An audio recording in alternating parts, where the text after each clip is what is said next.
of the remarkable region of our planet.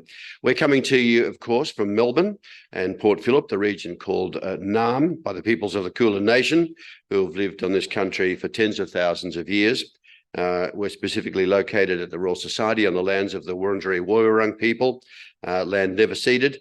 And I invite everybody joining us this morning, either via Zoom on the webinar's chat function or via YouTube's comment section for those following on the live stream, to acknowledge the traditional custodians of your own local country and join me in paying respects to elders past and present. And we likewise extend that respect to any Indigenous Australians who have joined us in our meeting today. Yesterday we had, we're very happy as the Royal Society, and I believe our partners, Alluvium Foundation and Friends of the Earth Melbourne and Victorian National Parks Association, also really happy that we've actually begun a very important conversation, one that needed to be had, and we're very happy with what we saw and heard yesterday. We need to have some discussion concluding today and in coming weeks about what we do next. And I think there's already some green shoots in that space. Yesterday, we heard initially from David Lindenmayer, and David talked about the need for a reversal of the liquidation of 100 years of old growth forest loss. Uncle Larry Walsh talked about the importance of observation in our forests. Lauren Bennett introduced the concept of the health of our forests, which was taken up through the day. Michael Follow brought us a perspective, including perspectives from British Columbia. Chris Taylor, in a sense, I'm doing an injustice to Chris to say he talked about the history of the management system of our forests and the need to dispel some myths. Phil Zylstra brought us once again, we're very happy to have Phil here, as he's been with us and speaking recently on new perspectives on fuel load in forest and the importance or otherwise of that. Melissa Wood brought us a VX perspective. Rod Keenan and Bill Jackson in the afternoon talked about the need for a wider forests perspective. Bill particularly bringing an international view, and we began a discussion about the need to consider a wider forest estate rather than just those areas that won't be logged. And finally, Simon Watson talked about the tools that the department's using to monitor and make decisions now and in future. So it was very, very useful start, and we believe that today we'll continue that and will contribute to a really good understanding. We would welcome your further thoughts.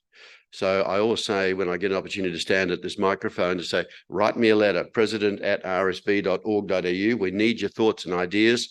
We're really intent now on making the Royal Society, I'm now calling it a speaker's corner for science. We really need to take the opportunity to use this building, as old as it is, but it's in a prime location and we can use it because we are independent. We also call ourselves the Switzerland of science. We talk to everybody about science.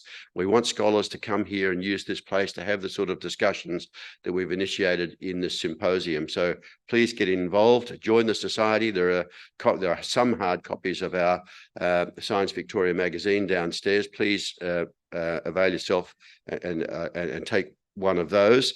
And if you want to use this vehicle that we're offering to the community widely to talk and elevate science and promote science-based decision-making, that's what we're on about. Our business for day two, with session 5 titled, we're into now, Ecosystem Services, Forest Values and Wellbeing. We'll be hearing from 4 speakers in this session, who'll then join me for a panel discussion, which will be an ideal time to take questions from our online audience and from those of you here in the room with us. We're on a pretty tight schedule, but we fortunately have Alana, the bell monitor. Yes, very important speakers. We will endeavour to keep you to time, and she'll ring that bell pretty damned hard, much harder than that. You'll get a 5-minute warning bell, and then another bell to conclude if you haven't already done so. And it's a vicious bell, let me tell you. So, Mike's put a note here for it is for thee that the bell tolls. Anyway. Our first speaker this morning is Dr. Catherine Trebeck, political economist and advocate for economic system change. Her roles include writer-at-large at the University of Edinburgh.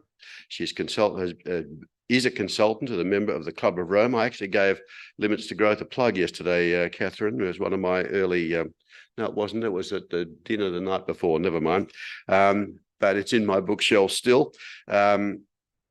She's a consultant, a member of Club of Rome, economic strategy advisor to the Next Economy, thinker in residence at ANU's Planetary Health Hothouse. That sounds fascinating. She co-founded the Wellbeing Economy Alliance and also We All Scotland, its Scottish hub, and instigated the group of wellbeing economy governments, We Go. That sounds great too. Today, Catherine will be providing an introduction to a wellbeing economy, a lens on forests as commons. Garrett Harden comes back. Welcome, Catherine.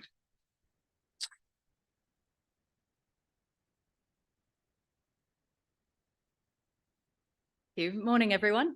Really great to be here. And I want to obviously start by also adding my appreciation and respect to traditional owners. I do most of my work on Ngunnawal and Ngambri country, so I want to particularly note their continued preservation and care for our beautiful, beautiful country. And thanks, Kim, very much for inviting me to be part of this conversation, and to all the conversation hosts. And also want to add an apology because I am afraid I wasn't here yesterday and I can't stay for most of today because the reason I'm in Melbourne was for a different conference. But I always am really regretful being one of those people that comes in just for the session. So I've sort of have big pangs of regret and embarrassment, because not only does it mean I've missed the tone of the discussion and I might be saying things that you completely covered yesterday and you'll be thinking, oh gosh, yeah, we've been through this, or I'll be saying some things that are completely off-piste and not particularly relevant. So huge apologies in advance for that. And if there are things you want to follow up, do feel free to stay in touch. So Kim has asked me to do a bit of a reflection or an outline of the wellbeing economy agenda, and it's an idea really about how to transform the economic system that's really building ahead of steam, getting a lot of attention in governments around the world and big sort of global movement around it with lots of different diverse component parts.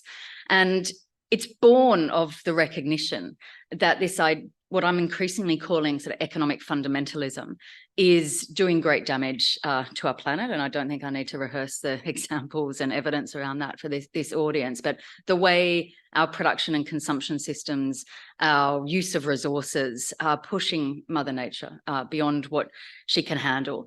But it's also an economic system that is not working for enough people. Often you hear the term, our economy is broken. I never use that phrase because I think our economic system is doing exactly what it is designed to do, and that is to channel resources up to those at the very, very top. And we're seeing so many other people completely struggling with the very basics of living, and that's resulting in profound despair and anxiety and community fragmentation. And we see people reaching for coping mechanisms at the pillbox and at the ballot box. And so the state our world is in, not entirely, but quite substantially because of the way our economic system has been designed, purposed, delivered, who's winning and who's losing out of that, has brought us to a pretty dire state. And so the wellbeing economy is basically saying if we're going to have a fighting chance of addressing those challenges, what we need to do is really fundamentally transform the economic system. And I think one of the key basics of this approach is to recognize that the economy cannot be a goal in its own right. And you'll probably remember or recognize those images of sustainable development from the 1990s, where you have the three pillars: you have economy, society, and environment. And I think that is one of the most dangerous images in the world, because what it does is imply that the economy is on a par with society and the environment. And the very essence of the wellbeing economy agenda is really embracing what ecological economists have been saying for decades, what feminist economists have been saying for decades, and what, of course, First Nations communities around the world have been living for millennia. And that's recognizing that the economy is nested within society and the two are nested within our precious natural world. And that's quite easy to say on a beautiful Friday morning in this incredible building amongst friends. But if politicians were to take that seriously, that represents quite a fundamental shifting of how we think about economic policy design, because it's basically saying we need the economy to be very deliberately in service of the higher order goals of meeting the needs of people and planet. The term wellbeing economy, I tend to think of it as a little bit like a picnic blanket term, because you'll be all aware that there is a ton of emerging visions for how to transform the economy. And they all have their different resonance with different audiences, slightly different emphasis, whether that's donut economics or regenerative economics or alternative economics or buen vivir or solidarity economy or economy for the common good, or I mentioned First Nations economic thinking or feminist economics thinking or steady state economy and so on and so on. So there's a plethora of visions out there. And the wellbeing economy is not about saying, oh, we're another one, add us to the list. And it's not about replacing or competing with those. It's almost like this picnic blanket underneath that says at their different emphasis, so many of those ideas have this common core idea that we have to have the economic system designed in a way to deliver what people and planet need. So working for humanity rather than the other way around. What the wellbeing economy framing also puts very deliberate emphasis on is also getting things right first time around. Because many of you, particularly if you're ecological economists, will be familiar with the term defensive expenditure. Just how much money our collective institutions or us as individuals or charities deploy in dealing with the collateral damage of the current economic system on our places and on our people. And in terms of the social policy equivalent of that, there's a term failure demand that comes from management literature from a guy called John Seddon. And it's been brought into social policy and just looking at, if you look now in the newspaper tomorrow or you read government press releases of what they're spending money on, their big announcements, so often that is driven by our collective inability to take care of people, to enable people to live the sort of lives they want to live. And so we're spending vast amounts of money, pretty inadequately often, responding to the damage that the economic system does to people and planet. And so the wellbeing economy agenda is an antidote to that. It's saying we can do better than that. We can design our economic system that makes sure people have enough, that helps people feel in control of their lives, helps people feel part of society, and that does so while protecting and cherishing our natural world. And in terms of practical way that translates, you'll probably all be thinking, my gosh, that's a lot of changes. And you're right, from the very, very local to how we design our neighborhoods and our transport systems, how we construct our buildings, our energy systems, the nature of business models, tax systems, right up to the big supranational. And I tend to think of it as a little bit like a picnic blanket, a 1,000-piece picnic blanket, and all of the different component parts are all necessary but not sufficient on their own. And how I get my head around that plethora of shifts is what you do if any of you are sort of think, sorry, I said picnic blanket, it's like a jigsaw puzzle, 1,000-piece jigsaw puzzle. And if you're starting a jigsaw puzzle, you start with the corners, yeah? So I think about this as the 4 Ps of the practical delivery of the wellbeing economy agenda. And rather conveniently, they all start with P. So they're about purpose, prevention, pre-distribution, and people-powered.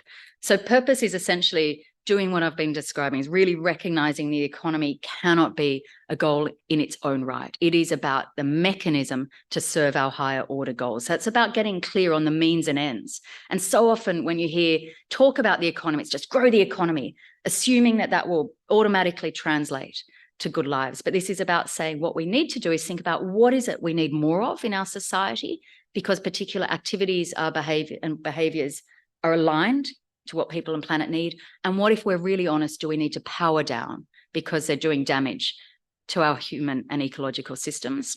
And so things like the recent government's measuring what matters statements, it is a step in the right direction, starting to think about the goals of government and the purpose of government. Pro-social business models would be another example of the sorts of things you'd see in that corner of the jigsaw puzzle. Prevention is about saying it's not good enough just to constantly be spending on failure demand and defensive expenditure. What we need to do is stop playing whack-a-mole and going crisis to crisis, but look upstream at the machine that connects those things and take action there. So the more circular our production and consumption systems, the fewer beach cleanups we'll need. The more renewable our energy systems, the less we'll be having to spend on carbon capture, sequestration and storage. The more jobs pay people enough to live on, the less governments will be having to spend on emergency shelters and rent assistance. The more those jobs give people a sense of dignity and purpose, the less our GPs will be writing anti-anxiety treatments. So you get the points. It's about moving upstream, looking at the causes, not just spending reactively downstream after the fact. The next P is pre-distribution. And this is about saying, yes, redistribution through taxes and transfers is important, but it's a hell of a lift. The Australian government reduces economic inequality through taxes and welfare payments by about 1/3, which to me seems like a big effort for government. And you'll all be familiar with the pretty fraught conversations about increasing taxes in Australia, and let alone the stigmatisation around welfare conversations. And so pre-distribution is saying, how can we ask the economy to do more of the heavy lifting in delivering the sort of outcomes that people and planet need? So the sort of pieces of the jigsaw puzzle you'd see in this corner would be things like worker cooperatives, where you have labour owning the capital, true cost accounting, so we're properly taking account of the environmental or social impact, things like community wealth building, where you're generating economic activity from the community up, rather than waiting and crossing our fingers for trickle down. And then the final P is people powered. And this is really making sure that people and communities feel at the forefront of these changes, whether that's through economic democracy or participatory budgeting or citizens' assemblies, where people feel that their views are at the forefront of economic thinking. And so at the heart of the wellbeing economy agenda is a different mindset. It's about really thinking through how we think about the role of nature, because how we think about nature, of course, informs how we act towards nature. And I just want to very, very quickly race through a couple of pieces of that jigsaw puzzle that to me feel really pertinent to the framing and our mindsets and our attitudes towards nature. And I've mentioned already the circular economy. And I think the approach of the circular economy at its best is moving beyond an extraction approach. It's moving beyond taking more than we give. We see the growing conversations around the simple life, people very deliberately trying to tread more lightly on the earth. We, of course, see growing conversations around regenerative agriculture. When it's done well, it's really about bringing in a lot of traditional farming techniques, again, so that we're inherently taking care of our soils and our waterways and our land. We see the growing rights of nature movement, other legal activities and corporate activities. We're elevating the position of nature in our thinking. So if some examples of that, of course, you'll probably all be aware of the New Zealand River. I'm not even going to try and pronounce it because I'll mangle it. But a couple of years ago, the third longest river in New Zealand had guardians appointed to take care of it. Similarly, in India, the Ganges and the Yamuna River by the High Court were given legal status equivalent to a person to stop pollution. We see Ecuador putting rights of nature in the constitution. We see companies like Faith in Nature, which are a huge UK shampoo, shower gel, soap company, saying, appointing on their board someone whose job it is to represent nature. So sitting around the board table is someone whose voice is speaking up for nature. You see places like Pittsburgh banning natural gas extraction, not because of health reasons, but although that's important, but because of nature's inalienable right to exist and to flourish. We're also seeing, and I think this is a really exciting movement around use of the legal system and court actions. And at last count around the world, there are about 2,000 different court actions pending, whether that's over misleading claims from companies, whether it's companies or countries not adhering to climate change legislation or environmental, sort of ignoring environmental legislation, or failure to reduce CO2 emissions. And so you see places like the governor of California suing big oil companies for damage to the environment. You see the ICC starting to elevate the role of environmental damage in what it will take action on. You see, of course, in Australia, recent court cases led by young people, where they're saying we need to recognise the risk to the economy and things like government bonds because of environmental extraction. And just a few weeks ago in Montana, again, led by young people, a court finding that the Montana Constitution that says people have a right to a healthy environment needs to be upheld, and legislation needs to follow that. We also see emerging approaches to taking care of common assets, and famously places like Alaska or Shetland. Vermont has a really great one where they see air and water as common and common assets for people in Vermont. And so they've protected them using user fees. So when people are drawing down on air through pollution or taking from the water wells, creating those fees to create a common fund to then redeploy to protect those assets. You see places like Kenya, where they're using public participation, mapping of ecosystems to better manage water and sanitation in some of their slums. And of course, this really goes to the heart of sort of Eleanor Ostrom's work, where she says we don't need to be, captured by Garrett Anderson's sort of tragedy of the commons. Actually, when people come together under particular circumstances, they are very good collectively at taking care of their common resources. And finally, I think what's really important is these merging conversations around just the inherent value of nature. And the wonderful organisation Climate Laws has got on their website where they sort of list the different elements of value that nature brings alongside economic, but it's ecological value, cultural values, religious values, aesthetic values. And I think what's key about that conversation is it really names how the economic value is important, but it's only one dimension. And therefore price can only be one single signal that we listen to. And so I guess my question to you, and what I'm really looking forward to hearing, it's coming out of today's session and yesterday's session, is how do we broaden what signals we're listening to? How do we broaden what we're hearing, what we're tracking, and how we're evaluating success beyond price and economic conversations? So thank you so much. And thanks again for having me here today.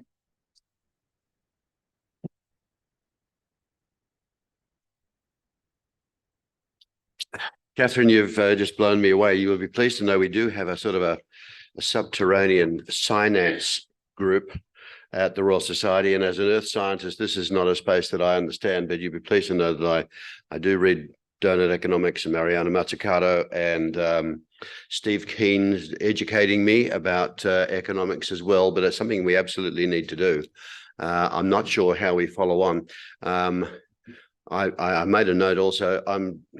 Has everyone seen Apple's report, sustainability report, where Mother Nature actually comes to the board table and Tim Cook actually explains what they're doing? And it's exactly what you're talking about. It's having the nature wrap at the board table, which is fundamentally important. Thank you for that. I'll ask you in the panel, what was the name of the woman who's doing that who's reframing Garrett Hardin? Is that correct? Yeah, we'll make sure we have that, because I need to start looking at that. I'm just stalling whilst Mike puts in a new slide deck. And beautifully done. And no, that's what we're good. This is what we hear. We work well. We work well together. Yeah, we try to work well together. We're a wonderful team, Rob.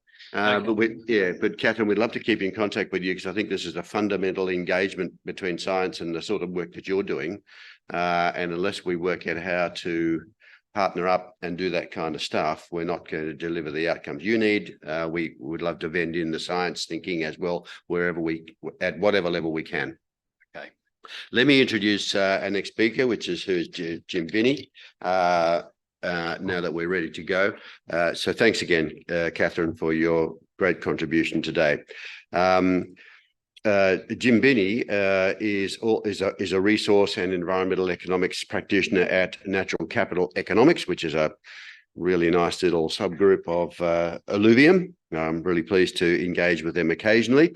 Jim has over 25 years of experience across a broad range of resource and environmental management issues, including water management, including allocations, infrastructure investment, water use efficiency, water quality, and stormwater. Catchment management, climate change, vegetation management, biodiversity, sustainable agriculture, sustainable development, waste management, development policy, impacts of resource development projects, and natural capital valuation. Before becoming a consultant in 2006, he was the Director of Economics for the Queensland Department of Natural Resources. Today, he'll be talking to us about measuring multiple forest values. Please make him very welcome. Thanks, Jim.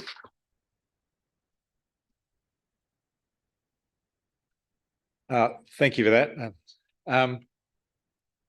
I've got a lot of words on my slides, and that's the main reason for that is I got up at 3 o'clock this morning and jumped on a plane, and so I'm going to need some words because I still haven't had a coffee. And I'm not a forest guy, but I do play in forestry every now and then. Like, one of the things I really love to do, what Catherine said, is we've got to look at a broader set of signals. The other thing that I think we need to do when we're making decisions is we need to actually improve the signals we're actually using. And what I'm going to talk about in the next few minutes is just some really, it's very, very meat and potatoes after Catherine's read a great introduction sort of thing about how we can actually use economics a little bit better than what we have been doing to bring in some of those other values and some of the consequences and some of the lessons it's actually sort of telling us about forestry management. So I'm going to look at multiple values and so forth. I've got to talk a little bit about how an economist thinks for a couple of minutes, and apologies, it's kind of like doing a degree in about 2 minutes, and you probably won't like it, but I'm going to make you listen anyway.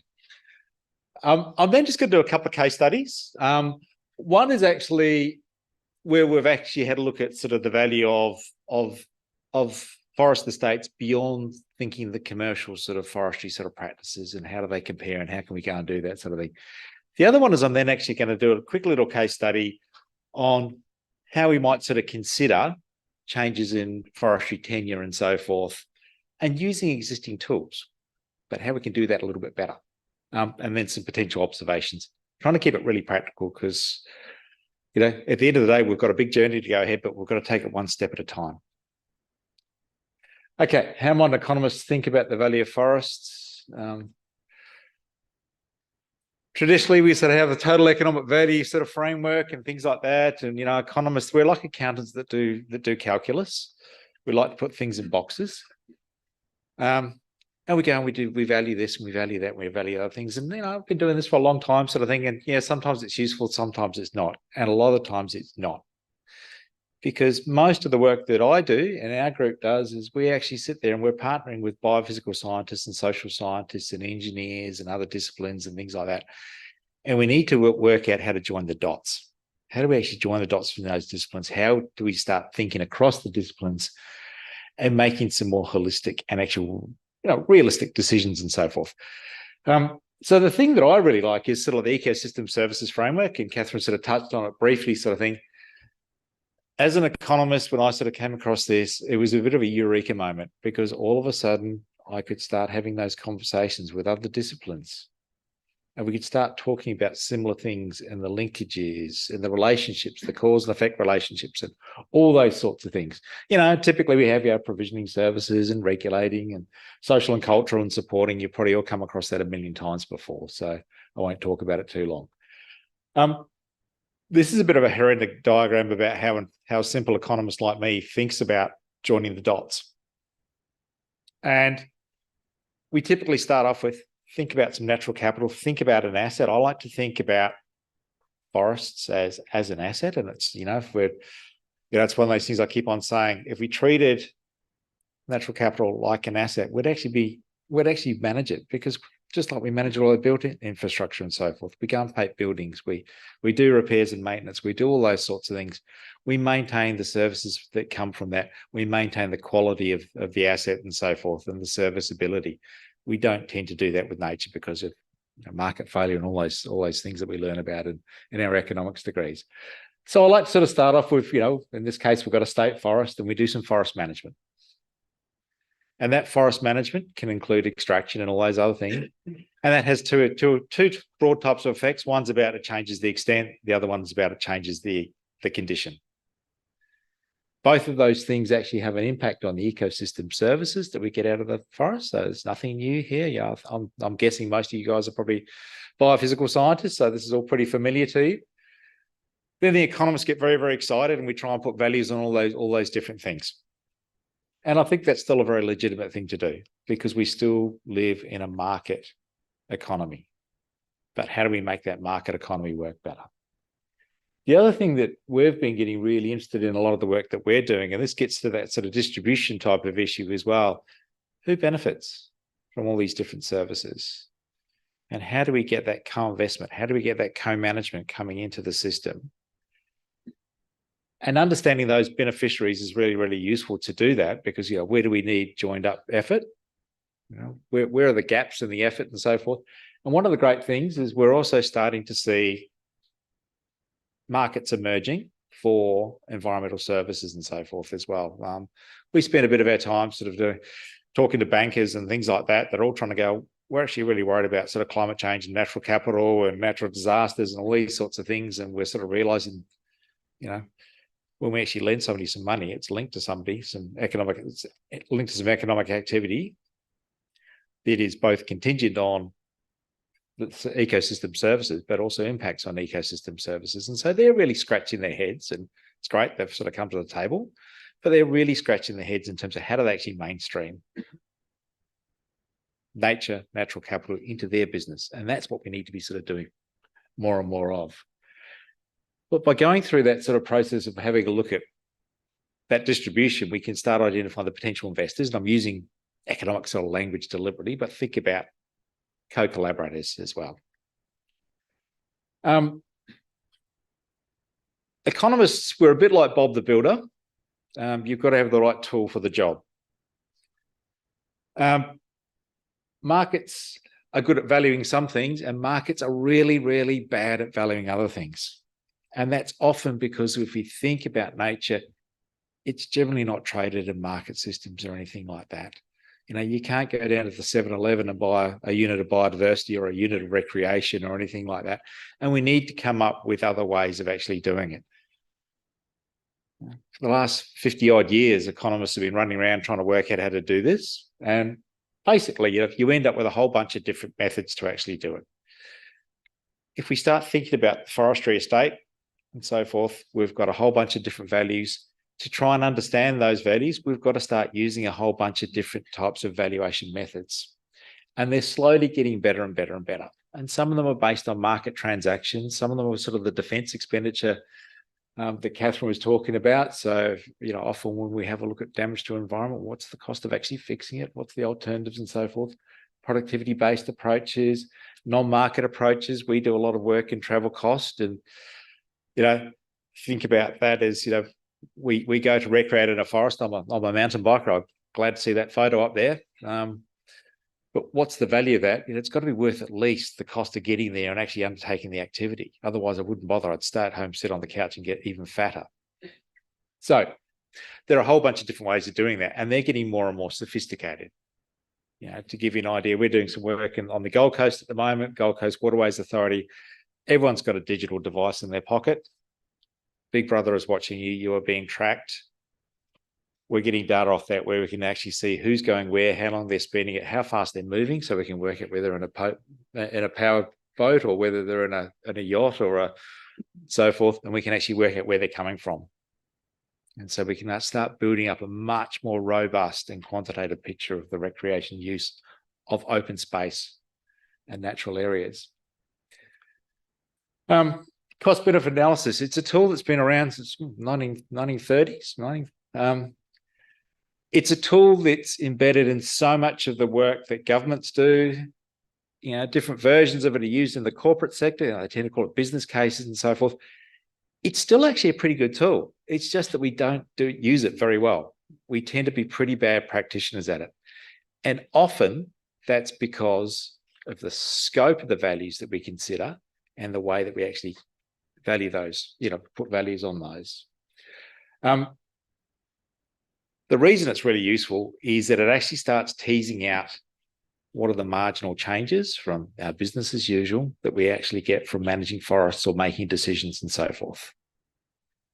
And that's really, really important, because at the end of the day, decision makers want to go, I'm going to invest some time, some effort, some money, some public resources into this. What's the change that I should expect?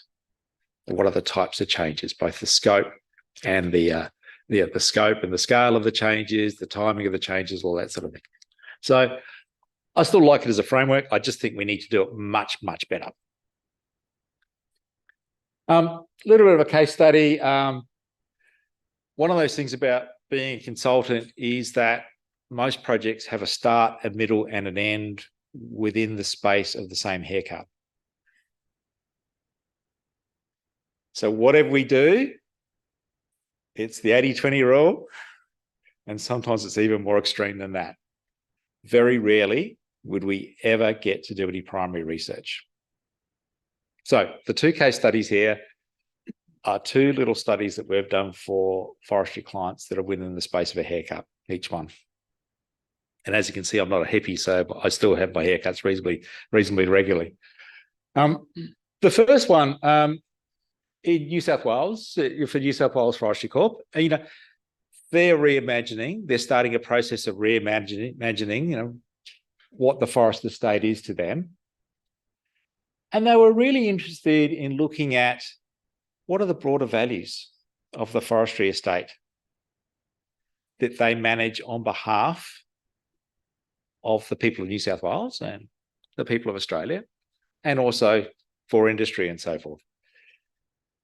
And so we started off looking at a whole bunch of different ecosystem services that could actually come out of the forestry estate and so forth. What data they had, some of that was spatial, some of it was counts, some of it was really, really simple sort of, we have permits for this and that and the other and so forth. And it was really just a matter of using the Bob the Builder toolbox of all the different sort of valuation techniques we could actually use with the data that we actually had to try and pull together some indicative values. Now, it's one of those things that when an economist tells you a number, they are lying, they are wrong. There is never one number. There is never one answer. Douglas Adams was wrong. The answer to the world is not 42. If he's being honest, it's somewhere between 27 and 73. Economics is like that too. And so when you actually get a number coming from an economist, always treat it with a grain of salt, because there's always going to be assumptions. There's always variability in data. There's always things that they've missed in their analysis. So when we actually went through this sort of process of pulling all this data together, and remember, this is just a desktop exercise, we end up with a really, really wide range of values. And so we use some fancy statistics, stochastic modeling, or the technique called Monte Carlo simulations, which we can run over all the data points across every single valuation through the whole model. And we end up with a bit of a probabilistic range. The key point to sort of note from this is that, the commercial values out of the forestry estate are still pretty big, upwards of $400 million a year. But the value of the other ecosystem services is orders of magnitude greater than the commercial values. And so when we start thinking about that forestry estate, we need to be thinking about managing for all of those values. And this is only a subset. So this is, in terms of scope, this is a vast underestimate. For some of these values, they're probably vast underestimates. So this is really conservative. This is a project within a haircut timeframe. Okay.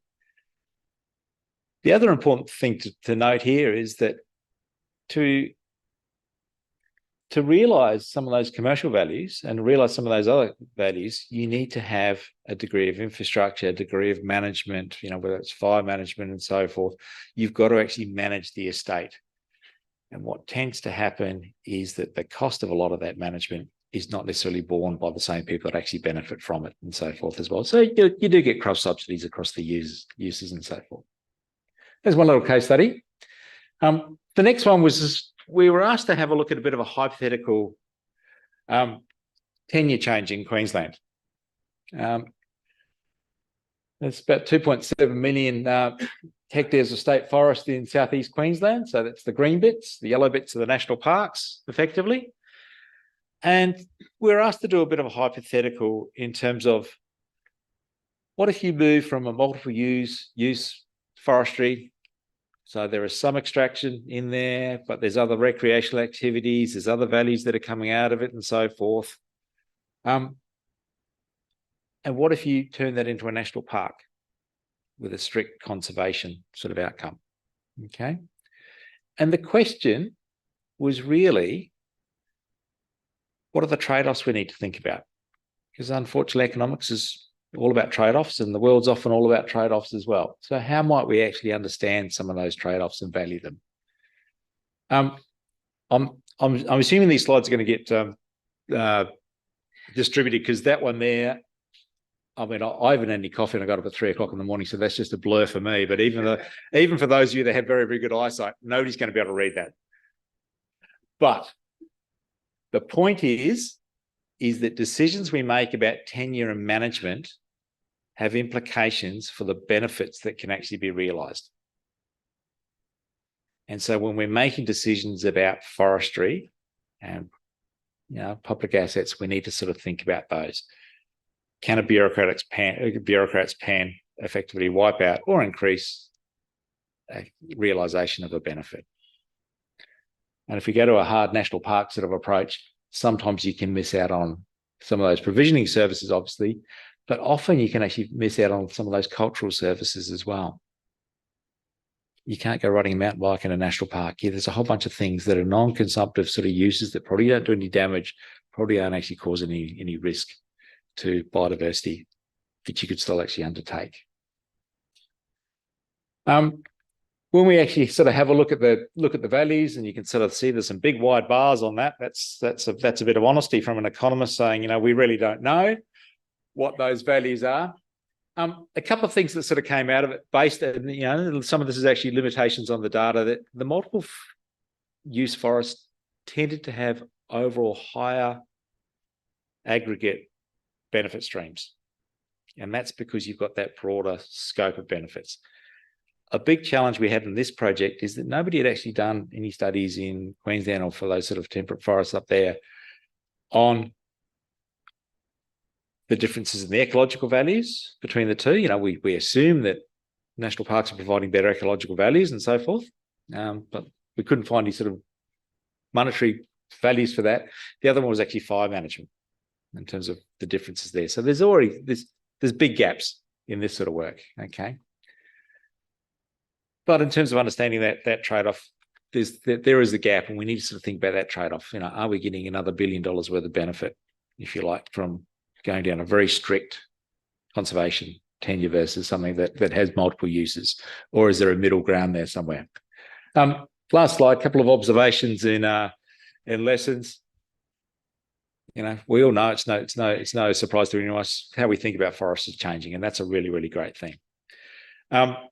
Economics, in conjunction with other disciplines, even the meat and potato economics that people like me do, can actually provide some assistance and has some value for decision making. Well, I like to think it does anyway, in terms of understanding some of those multiple values, understanding some of the trade-offs, because there will always be trade-offs, and how you might actually provide some insight with some pretty limited data.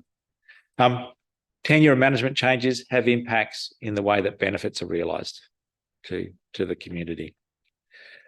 One of the things across those two studies, very, very different outcomes between a Queensland and a New South Wales sense, particularly when we start looking at those social values, and a lot of that's about geography. And so I would just say to everybody, don't think what you do in one part of the world will have exactly the same impact in another. You really need, context is king for all this sort of work. Okay. Like I talked about before, there's some real low-hanging fruit in terms of understanding some of these values better, and we're doing some work in recreation at the moment. Data from mobile phones and so forth. We will have a much better idea about how the landscape is being used for passive, non-passive recreation, but non-consumptive recreation and so forth.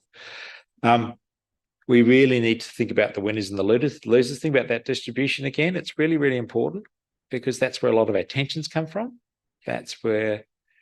And understanding that better, that's where a lot of our understanding about how do we actually co-invest, co-manage all those opportunities, where do they come from? Understanding the distribution to start off with. And really think about how do we explore some of those opportunities for co-investment, because the private sector is coming. I wouldn't say kicking and screaming. I would have said that 10 years ago. But private markets are emerging, and the private sector is getting interested in managing and investing in natural capital. And I think there are some real emerging opportunities there. It's not going to save the world by any stretch of the imagination, but it is making a little contribution. That's it. Thank you.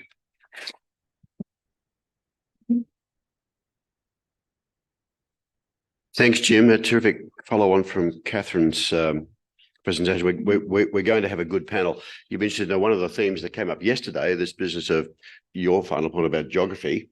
Certainly, the point was made, as far as forests are concerned, one size doesn't fit all. They're all different and they all need to be treated in different ways. Our next speaker this morning is Dr. Kate Dooley. Kate's a research fellow at Melbourne University's Climate and Energy College. Kate has expertise on forest governance, climate change and carbon accounting, and has almost 2 decades experience advising government and non-government organisations. She's worked globally with environmental movements and non-governmental organisations, focusing on the intersection of forest governance and climate policy. She's been following UN climate change negotiations since 2009, focusing on the role of forest and land use in climate mitigation and how human rights and the rights of Indigenous peoples are central to these efforts. She's published on rights-based approaches to ecosystem restoration, the politics of forest carbon accounting, and land use for sustainable development. She's currently researching the potential for ambitious restoration of natural ecosystems to remove and lock up atmospheric carbon. Today, she's talking about enhancing carbon values in public forest. Please make her very, very welcome. Where's Kate? There she is.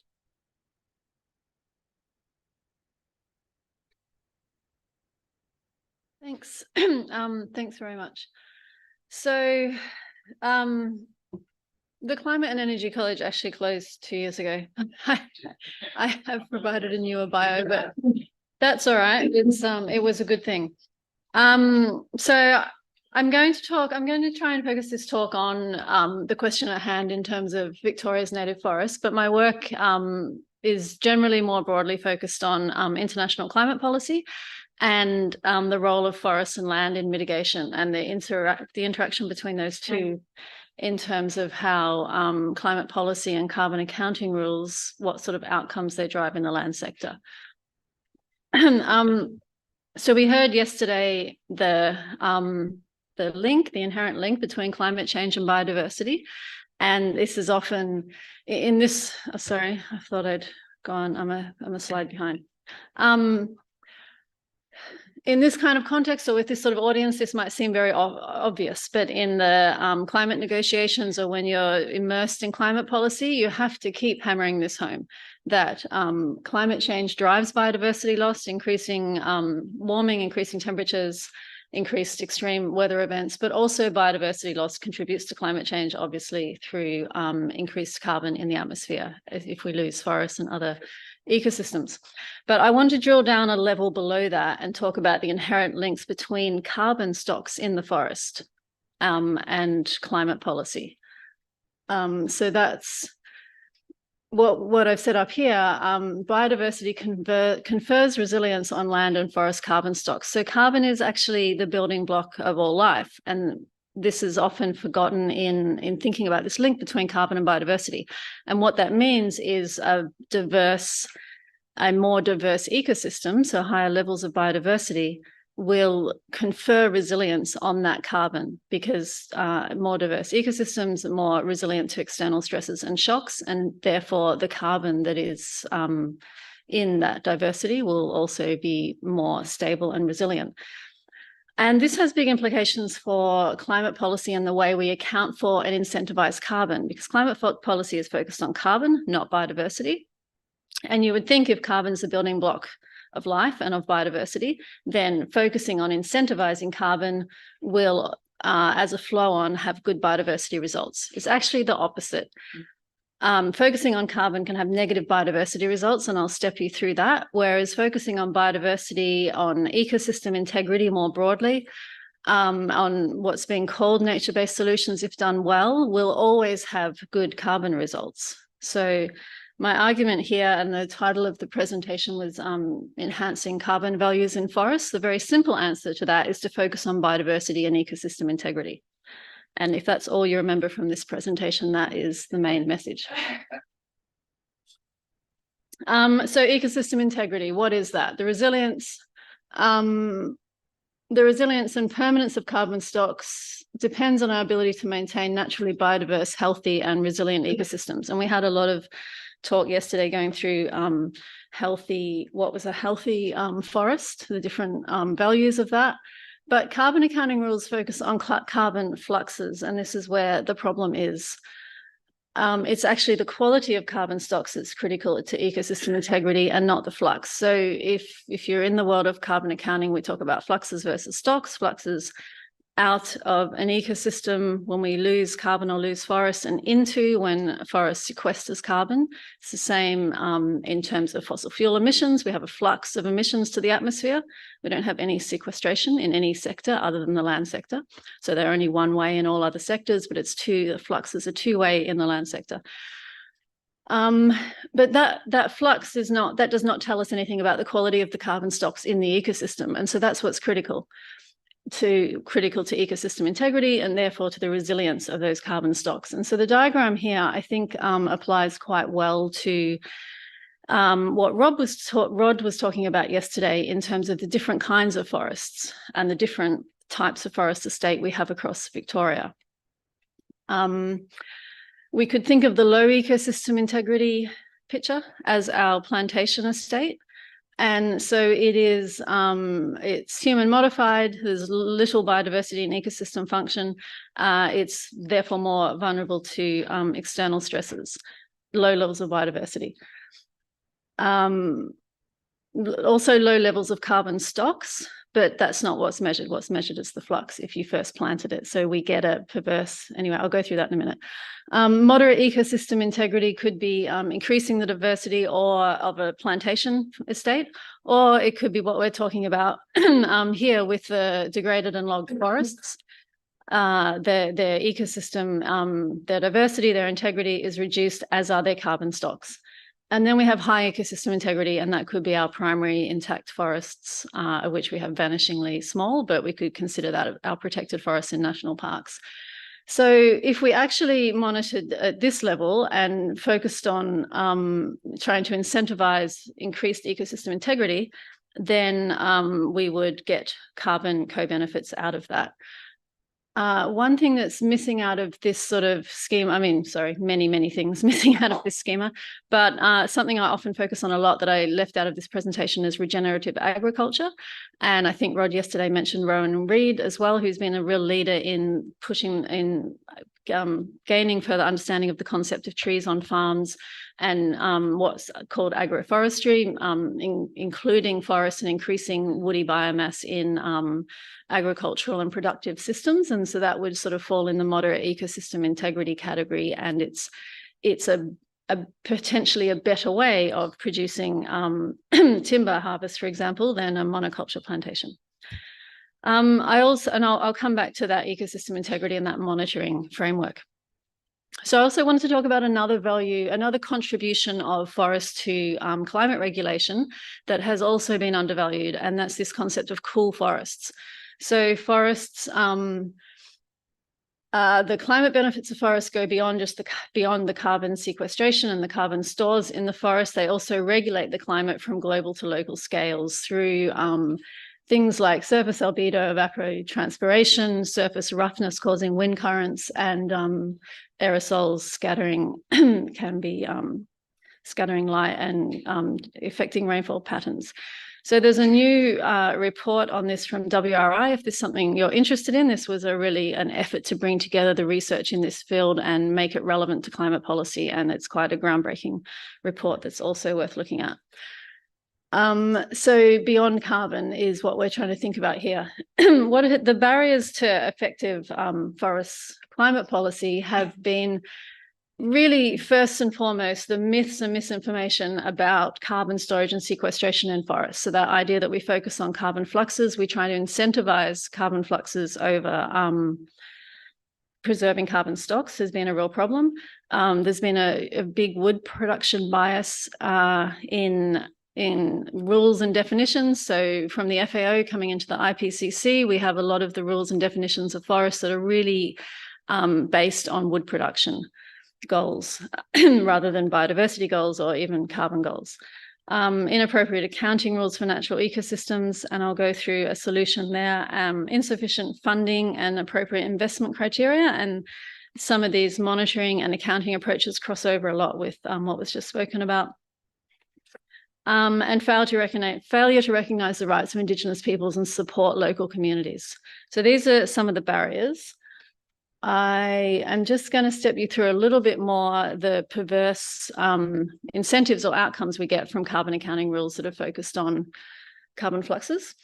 And people have probably seen this. This is used a lot. Like I see this as a sort of conservation hierarchy, the idea of protect, restore, and then sustainably manage, or here we said protect, restore, and replant. This has also been picked up in the climate mitigation community and sort of the natural-based solution space to say, to emphasize the point that there is a hierarchy in when we're thinking about the role of land and forest in climate mitigation, and that the biggest contribution forests can make to climate mitigation is in terms of primary forests and the value of the carbon stocks and biodiversity in those intact standing forests. So the first priority is always to protect forests.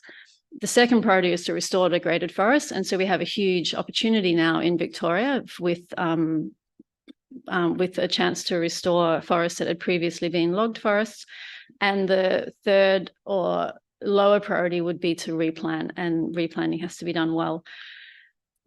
If you follow the news or the sort of hype around nature-based solution and trees and climate change, there has been quite a bit of headlines around tree planting will save the planet, 1 trillion trees. I think even Trump was touting the value of 1 trillion trees. If you need any more evidence that it's probably a flawed idea.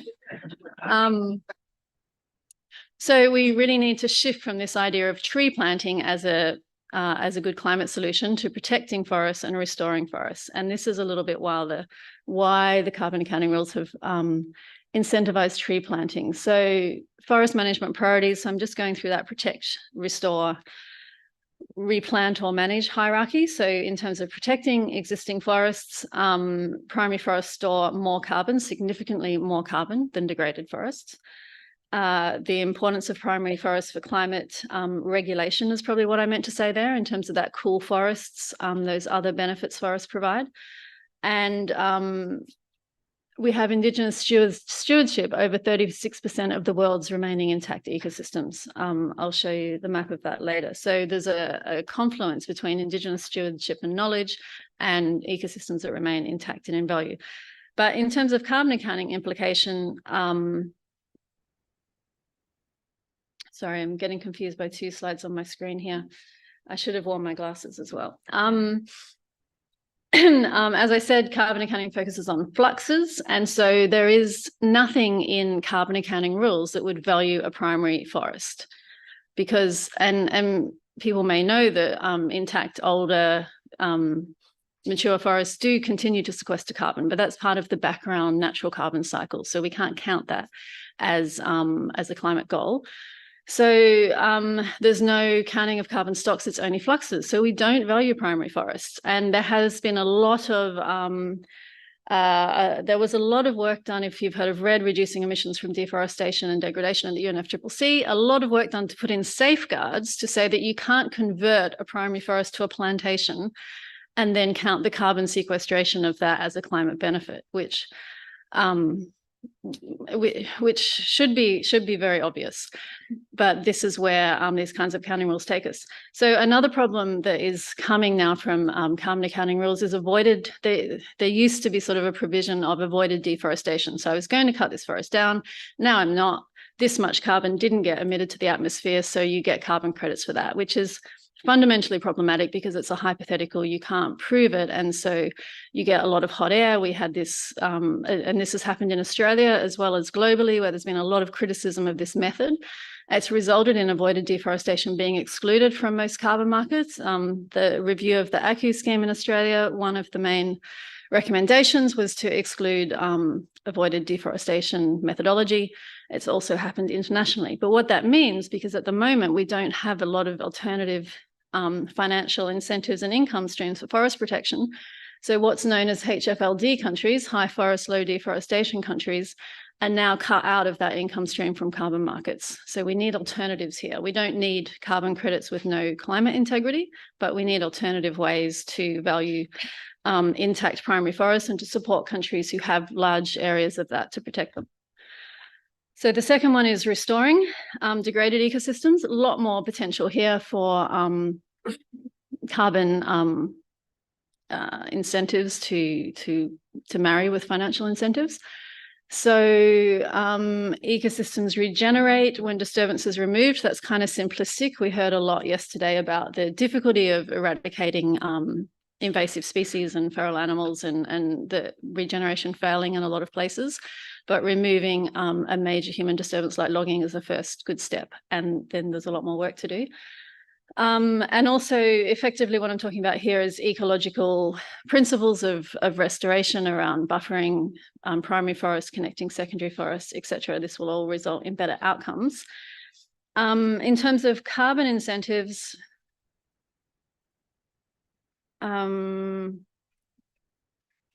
sorry, I keep confusing myself from looking at one slide to the other. I'm feeling like I'm reading the same thing.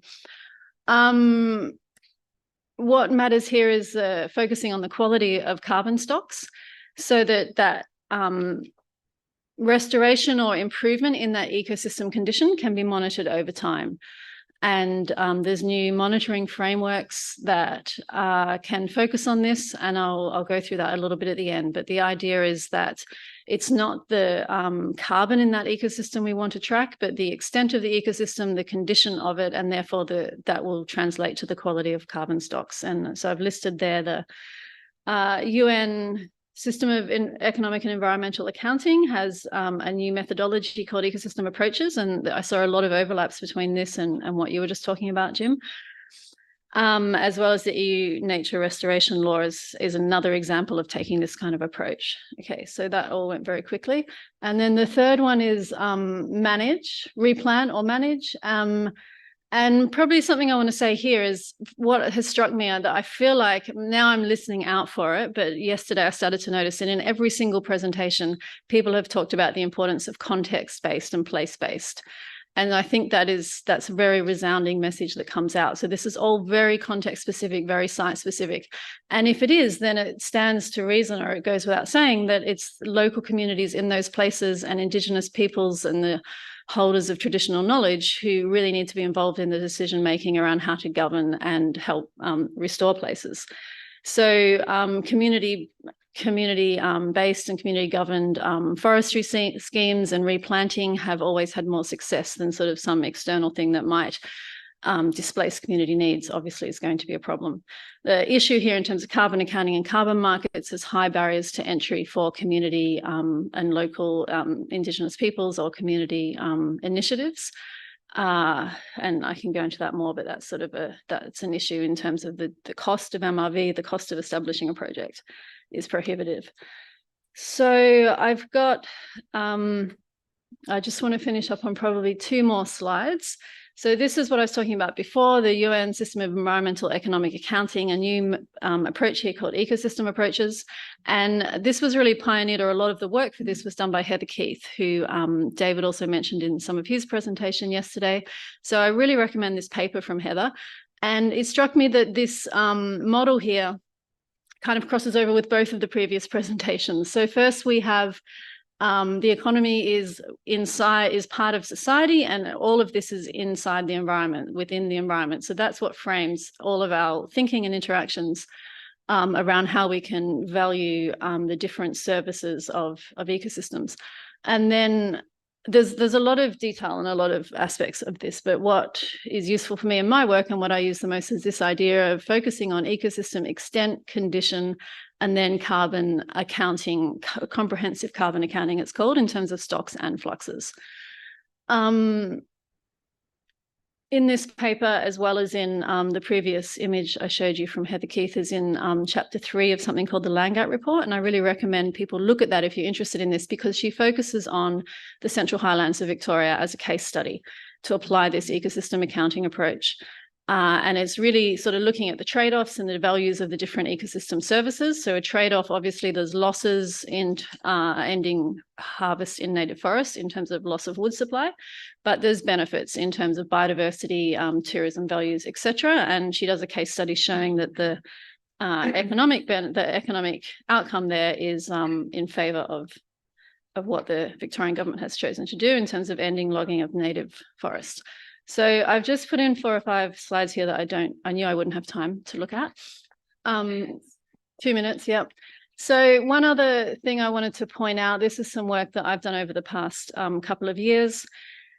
And again, it depends sort of where your lens is or where your perspective is in terms of climate change. But from where I sit there, as I said, there's a lot of hype around tree planting and nature-based solutions are going to save the planet. There's a misleading paper and statistic that gets quoted a lot that tells us that 30% of the climate challenge can be solved through nature-based solutions. It's definitely not that high.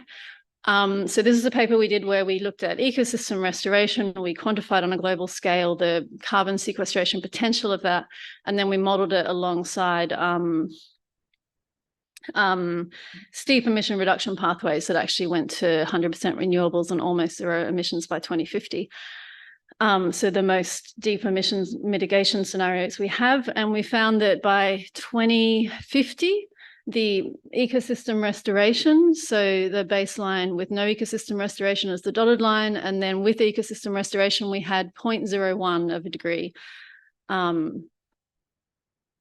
0.001 of a degree by 2050, and only 0.01, only a tenth of a degree by 2100 in terms of temperature reduction. So this is often looked at in terms of the carbon sequestration, how much CO2 comes out of the atmosphere, rarely modeled in terms of the actual temperature impact.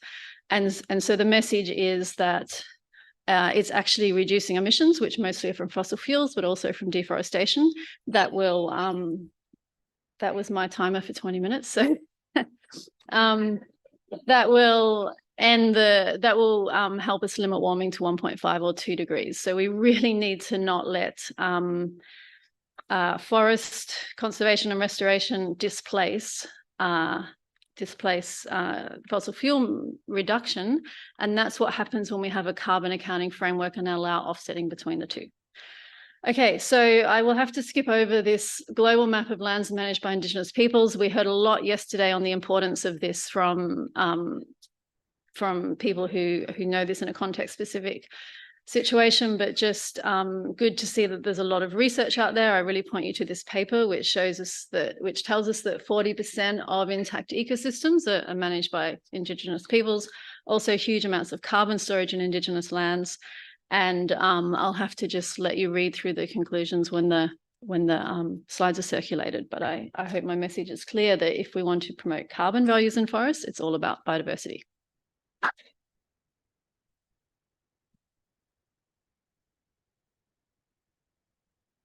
Many thanks, Kate. That was terrific. These presentations are fitting together nicely. So Shane, we've raised the bar.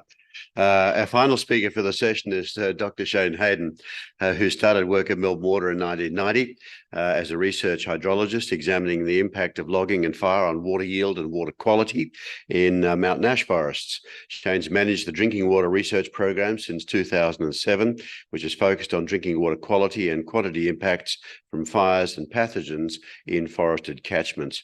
Today, Shane will be talking to us about forest and water supply for Melbourne, A Tale of Two Forests, which takes us to some classic literature again, which we've already talked about. Welcome, Shane. Good morning, everybody. Yes, I'll be talking about the water supply that we get from forested catchments for Melbourne, which is about 65–70% of our supply, just to put it into sort of context. I'll very quickly zip through what Melbourne Water does for people in the room that don't know. The forested water supply catchments, or again, very quickly. I'll talk about fire in the catchments. We're talking about yield, but you can't talk about yield without talking about fire. And I'll talk about the interplay of forests, fire and water yield and water quality.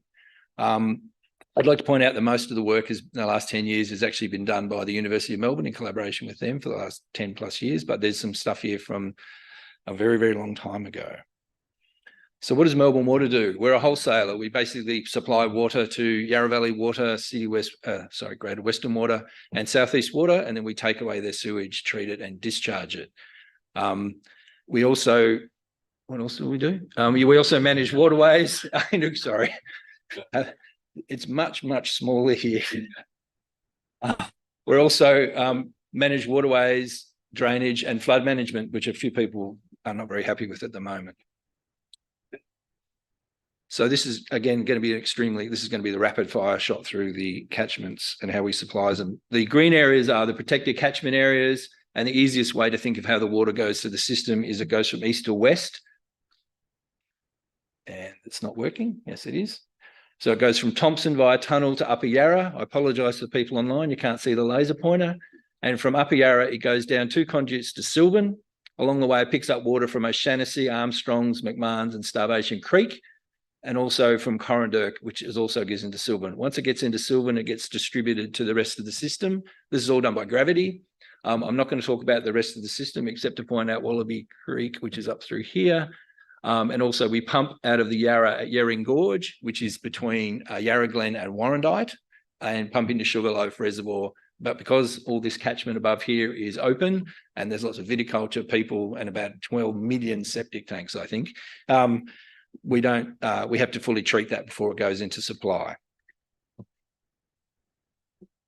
This is the classic PR shot of what our catchments look like, all forested, exactly what some of them don't look like that, but that's what they generally look like. We're a bit unusual. Most of our water is unfiltered. So 60 to 70% of our water supply is unfiltered because the water quality is good enough and very, very good. So we have a disinfection only system. And that's partly because there's restrictions in access to these catchments. There's no recreation or limited recreation. There's no habitation, no mining, soon to be no logging, and logging is essentially finished in the Yarra Valley already. So that's very unusual these days. Now, I put up the land tenure pie chart because a lot of people are under the impression that we directly manage these catchment areas, which is around 155,000 hectares. We don't. Parks Victoria manage the bulk of it. Upper Yarra, for example, is a national park. We have a significant say in what goes on there because under the Parks Act, water is of paramount consideration. DECA manage all the state forests, which is the tributaries and Thompson. The other thing I'd like to point out is that pie chart does not include any private land in the mid-Yarra, and we can theoretically take water from the Goulburn catchment, although we never have. Come on, there we go. So what do you get for keeping all the people out? The first thing you get is you reduce your fire starts by at least 50% in catchment. I noticed someone put up 75% yesterday. I was trying to be nice and conservative, not too provocative. I've certainly seen numbers as high as 94. But there's a significant reduction in fire. Notably, a lot of fires that impact our catchment start outside the catchment and sweep through. You get a significantly reduced pathogen load. The best way to catch a human disease is from another human. So if you keep the people out, it just breaks that nexus. We get no or limited zoonotic transfer because particularly by keeping cattle out, cattle are not very good. And because of that, we have a chlorine disinfection system that essentially is aimed at bacteria to counteract the bird activity on the reservoir, which is primarily Campylobacter. So the graphic to the right is the E. coli data for the last 12 months. I just grabbed it. E. coli being an indicator of fecal contamination, not usually a pathogen in itself, although it can be. The dark blue bars are at Yering Gorge, where we pump out of the mid-Yarra, and the pale blue bars are the Upper Yarra water where it enters Sylvan. So it's at depth going into Sylvan. And you can see, and you probably can't see, but the average E. coli for Upper Yarra is 7 coming in for the last 12 months. I might have got lucky with the last 12 months, but nonetheless. But even so, the maximum E. coli is quite low, and this Upper Yarra, so the Yering of 1,000, my suspicion is that's the top of the assay as opposed to what you actually got. This gives us a very low cost, low energy water. And if we have to filter, it's in the order of $3 billion, and everyone knows exactly how accurate government estimates are. So the two catchment types, we have ash eucalypt forests and mixed species eucalypt forests. For those that were here yesterday, a lot of people have been talking about them. It's roughly 50-50 split. Each type has a very different fire response, very different water quality and water yield responses. One of the things I should have said before is you cannot disentangle water quality from yield. You can have plenty of water, but if it's filthy, you've got no yield. So you need to not disentangle them, and a lot of people do. 80% of our stream flow comes from the ash forest. So that's where a lot of the research work has been concentrated. Just to give you an idea of the distribution, because when you say 50-50, everyone imagines each catchment sort of 50-50. That's not how it works. For example, O'Shanassy here, dominated by the ash. That's the blue colours. The red are mixed species forests. You can see Thompson and Upper Yarra have got more mixed species than ash, but it works out to be roughly 50-50.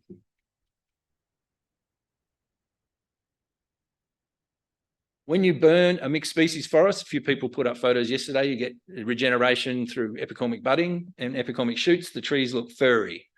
So this is from photos from 2009, and that's a close-up. Mixed species tend to occur at the lower, drier areas. One of the reasons we don't get much yield. They're quite tough. They're hard to kill. There's no significant yield in a mixed species forest post-fire. It is there, but it's a small percentage of a small percentage, and we generally neglect it. Until recently, we had no evidence to know whether that was reasonable or not.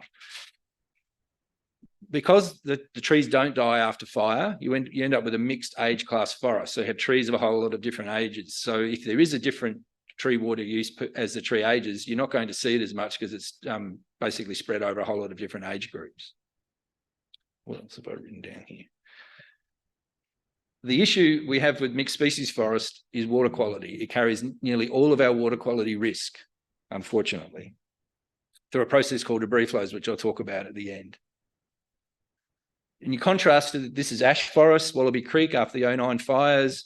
All the ash trees on the left are dead, but at the base you can see a large amount of seedlings. The photo to the right is Richard Benyon, one of the researchers at Melbourne Uni. He's a couple of metres off road, and Richard is not particularly short, but that's about 1.7 metres or something tall after 15 months or so. And ash regenerates very, very vigorously, tens of thousands to hundreds of thousands of stems per hectare. The literature quotes it up to 1 million. I've never seen anything like that. But anyway, that can be very, very vigorous. All the trees are the same age. So any water use signal is highly amplified because all the trees are the same age. They're highly fire sensitive compared to the mixed species, and they can have very significant yield losses post-fire. In contrast to the mixed species, there's essentially no water quality risk from the ash. These are broad generalizations, by the way.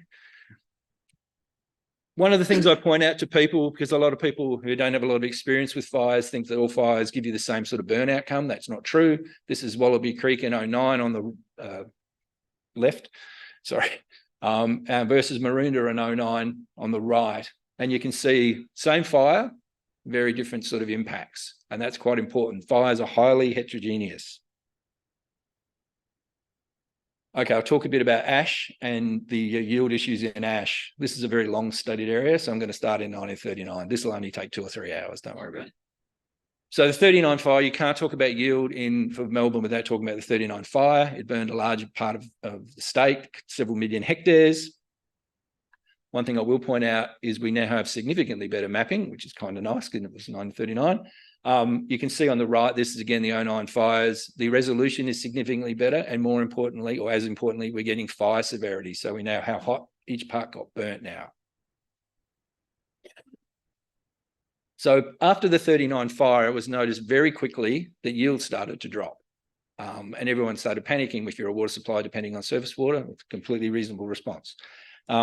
A whole lot of experimental catchments were started in the Maroondah catchment, North Maroondah and Corranderk, and the majority of those are still running today. They're looking at the impact of logging and also the impact of fire. And the reason you're looking at that is because fire and logging at the same scale gives you the same yield impact. So if you cut down the same number of trees, 100 hectares of trees, or you burn 100 hectares of trees and you get the same regeneration, you'll pretty much get the same yield response. So you can see there's a quite dramatic drop in yield. And John Langford in the mid-70s published the first paper that I'm aware of, showing this very dramatic and, more importantly, very sustained drop in yield. So in the 1980s, George Gazira was working at the MMBW. Back in those days, George is now the Emeritus Professor of Hydrology at the University of Newcastle, well regarded in the area and a nice guy. And he came up with this now infamous or famous, depending on which way you look at it, curve showing the major reduction in yield post-fire, dropping from 1,200 millimetres a year to around the 600 mark at age 27, with a very long recovery limb. So fires tend to hurt you for a long period of time. The problem with the curve is that while it answered, are we getting the yield back question and how long, it's been generally misused. It's been pretty much mangled, and a lot of people have misused it quite dramatically. I've seen some very inappropriate uses of it. So I'll just go through it a little bit. There's some really big key assumption in there. It was fitted to the 39 fire, derived from the 39 fire and the pre-39 fire conditions, nothing else, which is fine because that's what he was asked to do. It assumes you've got 1,200 millimetres of old growth runoff all the time. We got lots of sites where it's lower and some sites where it's higher. It assumes all the catchment is ash and burnt hot with really good regeneration. That's rare. We got lots of sites where they get burnt and the regeneration is poor or very patchy, as was pointed out yesterday. Having said all that, it's a really nice, elegant piece of research. It's really well done. And it gives you a very simple, single variable, easy to use model, which uses forest age as the main X variable. So people really like it because you can throw it in a spreadsheet and have a model up in about half an hour.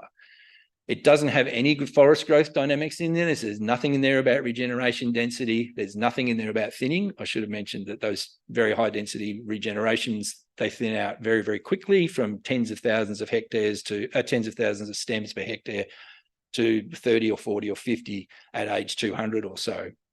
So they can dramatically thin. The other little thing is when I started in this area many decades ago, the line was fire kills ash. It was a blanket statement, and that's not true. After the 09 fires, we had inventory work done in O'Shanassy, Wallaby Creek and Maroondah, and the Maroondah, which is a very cool fire, the ash mortality was notably lower than we expected. And as you would expect, ash mortality is actually a function of fire severity, which intuitively makes sense, but previously was regarded as all ash dies with fire. The other thing is all those experimental catchments I mentioned, none of the data reproduces that Kazira curve to the same extent. Most of them show an increase in yield post-logging or post-fire, then a decrease. Some of the decreases are much smaller than 50%. Some of them are very persistent. Some of them are still below their pre-thinning or pre-clearing at the moment, but they're not the same. The impact very much appears to be dependent on the forest pre and post-fire conditions. And I started life before Melbourne Water as a yield hydrologist. So it's essentially a start state or an initial conditions thing, which intuitively makes a lot of sense. If you have a very dense forest and then you have a fire and you get very poor regeneration with only a few stems per hectare, you would not expect the same yield that if you had a very, very sparse old forest and then very, very vigorous regeneration with lots and lots of stems per hectare. You wouldn't expect them to get the same yield. So intuitively, it makes sense. And just as a little bit of an illustration, this is O'Shanassy. O'Shanassy got burnt in 2009, about 90-odd%, most of it cool. You can see the long-term mean annual flow before the fire, 80,000 megs a year roughly. Fire, post-fire, 90,000. So it's actually gone up.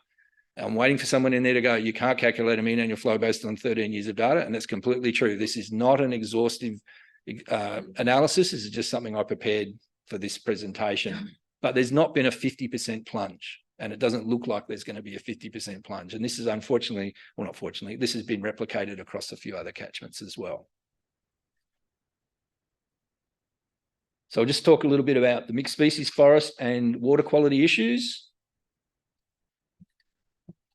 So debris flows. Debris flows are essentially avalanches of rock, sediment, and soil down a gully. They can happen at any time in any typically in mixed species forests. And the issue for us, this is a photo of Harrietville, which was taken by Peter Nyman. You can see there's a large fan at the bottom of soil and rock, and there's a lot of incision. Thanks. A lot of incision. So you can imagine if this happens in a drinking water reservoir or into a drinking water reservoir, you are literally delivering thousands and thousands of tons of sediment to an unfiltered supply, which is exactly what you don't want. As I said, this risk can happen in any time, but the probability jumps very dramatically post-fire and remains elevated for at least 2 years or around 2 years. We've done a lot of modelling marrying debris flow modelling with reservoir modelling to try to determine how big an impact this can be. And unfortunately, it comes out that there's a 10 to 30% chance that Upper Yarra, which is our sort of main reservoir in the middle, would be unusable for over a year if we had some of these go fire off after an event. And a few people have said to me, which is a little bit rude, but they've said to me, okay, that's great. You've done all this academic work, but, it's just that sort of academic modelling by, people at the uni, doesn't mean anything. And I generally point out to them that between 2007 and now, we have had Upper Yarra offline 3 times due to storm events. No fire, just rain. The one in 2021 was pretty big, 1 in 300, so reasonably unusual. But nonetheless, it does go offline. And the issue, and this is a lot of 2s in it, unfortunately, we typically run at a turbidity around 2 NTU, and then it went up to about 24, so order of magnitude change, and that took about 20 days. But it took over 200 days to come back down to 2.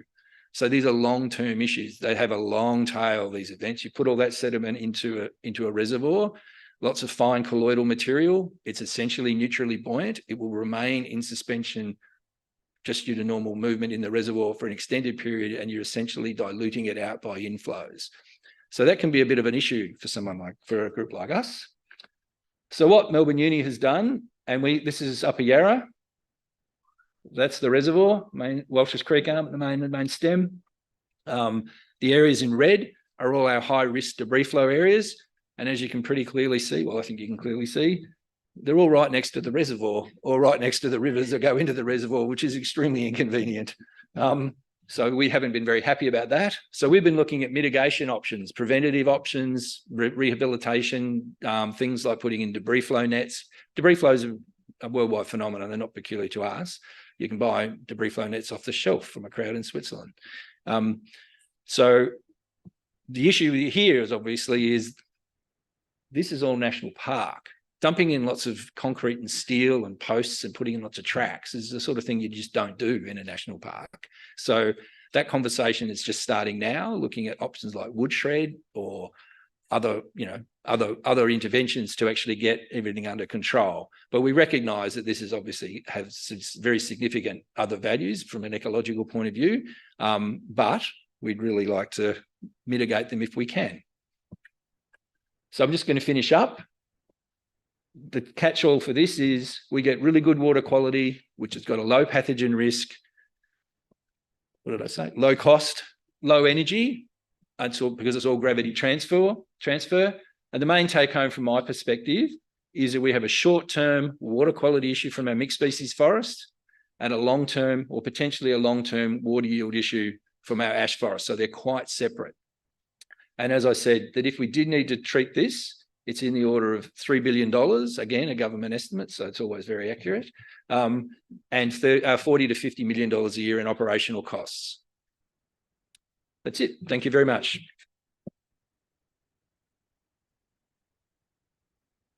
Thank you, Shane. Kate, Catherine and John, can you come and sit back up and form our panel? We have a short period of time to enable those in the room and online to ask you some questions before we have a break for some morning tea.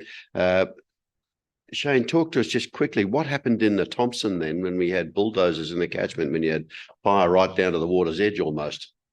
We spent a huge amount of time monitoring, and there was a lot of trial debris flow management put in, check dams, all that sort of thing. And we also altered our offtake level.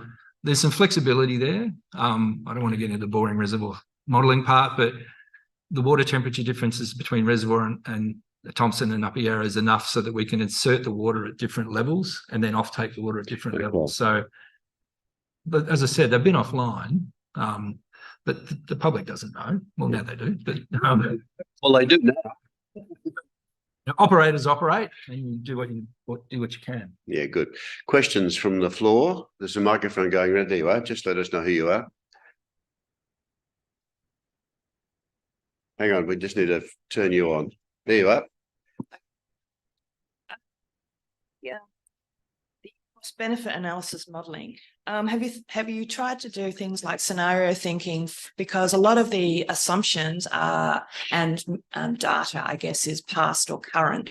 And in a changing world, how do we envisage, some of the things that are harder to quantify, like the recreational use and the nature side of things. Yeah. For instance, climate change or population growth, et cetera, et cetera. Yeah. Short answer is yes. Long answer is that we need to sort of think about sort of risk and uncertainty being two slightly different things. Risk is that variability in the data, and we can do all the fancy statistical models around that sort of thing to try and understand what that means in terms of the bottom line. But we have that absolute uncertainty, and often it's climate change, or it might be yield or whatever out of a dam or whatever it is. That's when we tend to do a lot more scenario analysis. And a lot of that's really exploring what's the consequences if we did get it wrong. Trying to understand those sorts of things. So yeah, we tend to do both. We have more time for this session than I thought, which is good. There's another question. Hey, Kim. I think this is maybe for Catherine and Kate. I'm just wondering about the impacts of the financialization or commodification of the natural world or the more than human world. And you spoke a little bit to like bread schemes and PES schemes around the world and how they've sort of disrupted more. There are critiques that they've disrupted more embedded relationships and reciprocal relationships to the more than human world, like cultural and community governed forest management and things like that. So I just was wondering if the panel could speak a little bit to, that broader context. Not quite sure that the question is just reflection, around financialization. Yeah. Sorry. Yeah. Sorry, I've only had one coffee, so.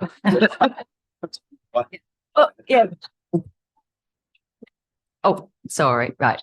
I think to go really broad, you hear this term sort of neoliberalism bandied around a lot. And I think there's really interesting analysis saying actually what has happened to economies such as ours and UK and Canada, US and so on is not so much neoliberalism in a strict sense, but a financialization and an assetization, which means that you get a lot of the economy structured in a way to enable rent extraction, so unearned wealth. And I think I'm just reflecting on some of the discussions this morning around, is that the lens we need to apply here? And I think Jim's point really nicely around that, who is benefiting from this, and who are the beneficiaries and how are the benefits distributed is a lens that needs to be added on to any technique applying sort of the financial tools. And I don't, and this is a broad term, not just in terms of land management or water management or forests even, but very much around, as a society, we don't talk about that enough around who is winning and who's losing out of that. And yet we see, and I think the discussion around in Australia around the housing system is a really, really painful example of that, because you get these, what should be a basic human right of shelter, it's become an investment vehicle and a rent extraction vehicle. And we're seeing very vividly the human costs of that in our cities. I mean, there's someone sleeping in a tent just in the, park up the road here as I walked in. That's what happens when basic human rights have the extreme end of the financial lens applied to them. So I think Jim's point around, you have to equally have the, putting words in your mouth, Jim, but have to add in, the who is winning and who's losing out of that. And I think it's really struck me since I've been back in Australia after almost 2 decades in Scotland there is not a discussion really on the extent of inequality, financial inequality, economic inequality. Even the term class is fairly absent from conversations here, whereas in Scotland it's something very, very vivid in public discussion around the economic impacts. So that will be my contribution. Catherine, whilst you have the microphone, I'm curious to ask, what was your other engagement whilst you're here in Melbourne? And do you want us to organise a meeting with you for the Victorian Treasurer? Sure. Yeah, sure. Yeah, I mean, because I'm chatting to some of the team in the Federal Treasurer's Office quite a bit, who are, working, I think, quite sincerely to take into account some of these issues. And the Measuring Matters statement from July, folks familiar with it? Yeah, so it's basically Australia catching up to almost 2/3 of other OECD countries in broadening out and having a dashboard of indicators that's starting to say, here's what's important. And of course, the metrics are out there. It's not as if they, colleagues like ones here on this table haven't been capturing the data. This is about saying they need to be on the table alongside the more traditional economic indicators. So Australia, released a dashboard, and it's very much an evolving process. The language around it's quite humble, but I think they're really wanting to go into this journey, and they're learning from a lot of other countries like, New Zealand, who is a CBA plus. There's a lot of gender added to CBA analysis in countries. Say like Ireland's a really good example in that they ran gender through their tax and benefit system.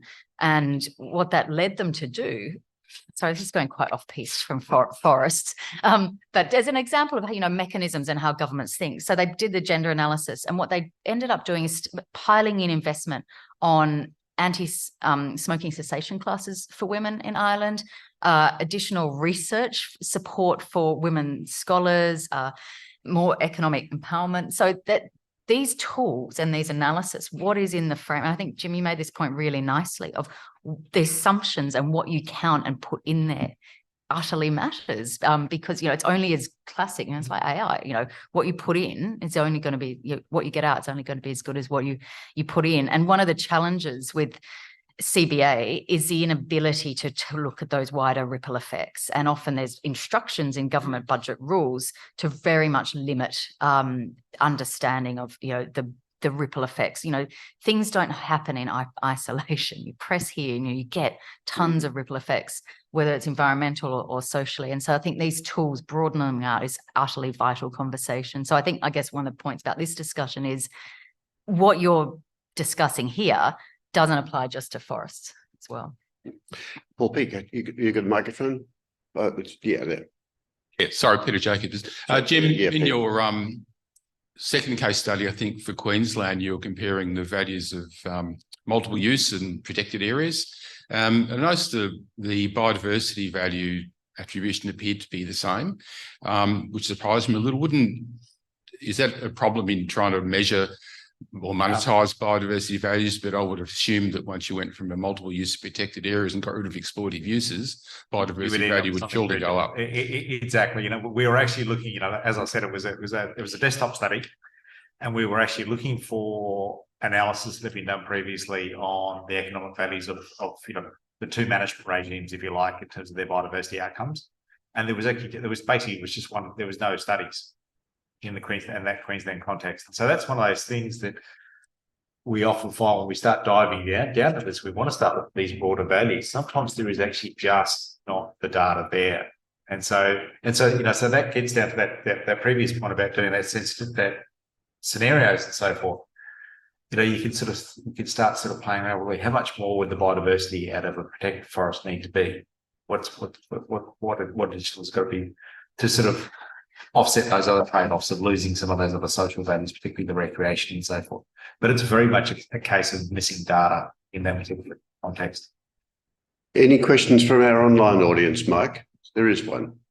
Can we do? Sorry, Alana first. Do you want to take yours first? Question to Shane. I actually used to work at Melbourne Water, and something that I found interesting in the space was that there was never any kind of communication surrounding how the impacts of logging was this big trade-off of this huge state asset of a natural drinking source that if we were to try and replicate, it would cost, incredible amounts of money. And I'm wondering at this point in history where there seems to be this shift taking place where we're no longer accepting this trade-off of nature, which is ultimately providing us priceless ecosystem services. If there is that shift beginning to take place internally for, organizations that manage our state-based assets that we clearly depend on for basic human rights. Look, I think if you go back in the mists of time, Melbourne Water had a position to reduce logging in those catchments, but it was just not really that successful. And a lot of the research that was done was actually fire and logging. So there was different logging experiments, strip thinning, patch cutting, thinning, and all that sort of thing. So I think within the organisation, there's been this, we'd like to cease logging, but there's also been a recognition in a lot of cases of it was a pre-existing land use before we got there. So there were these long licenses, and Thompson, for example, there was pre-existing logging. But there was a number of studies showing, and I was talking to someone yesterday about it, that the value of the water just on a straight cost benefit was significantly higher than the value of the wood. So, but, you know, we had to work within a government context, and clearly, you know, didn't stop it. We also wanted to modify it because the optimal rotation for logging ash is about 80 years, which gives you, on average, if you're doing a rotation, it gives you an average logged area of around 40 years, which is right at the bottom of that curve. So it actually was almost the worst case outcome from a yield point of view. So we kept pushing this, but they pushed back. Mike, the YouTubers and Zoomers, what are they asking us? Yeah, so we've got Julia Croato joining us on Zoom. Hi, Julia. She's asking, what is the panel's view of the positives and negatives for forests, biodiversity and economics of the federal government's nature repair market bill? I don't know who's across that on the panel. Kate introduced that. You want to, oh, sorry. So I can talk to that and also maybe respond to your question a little bit more.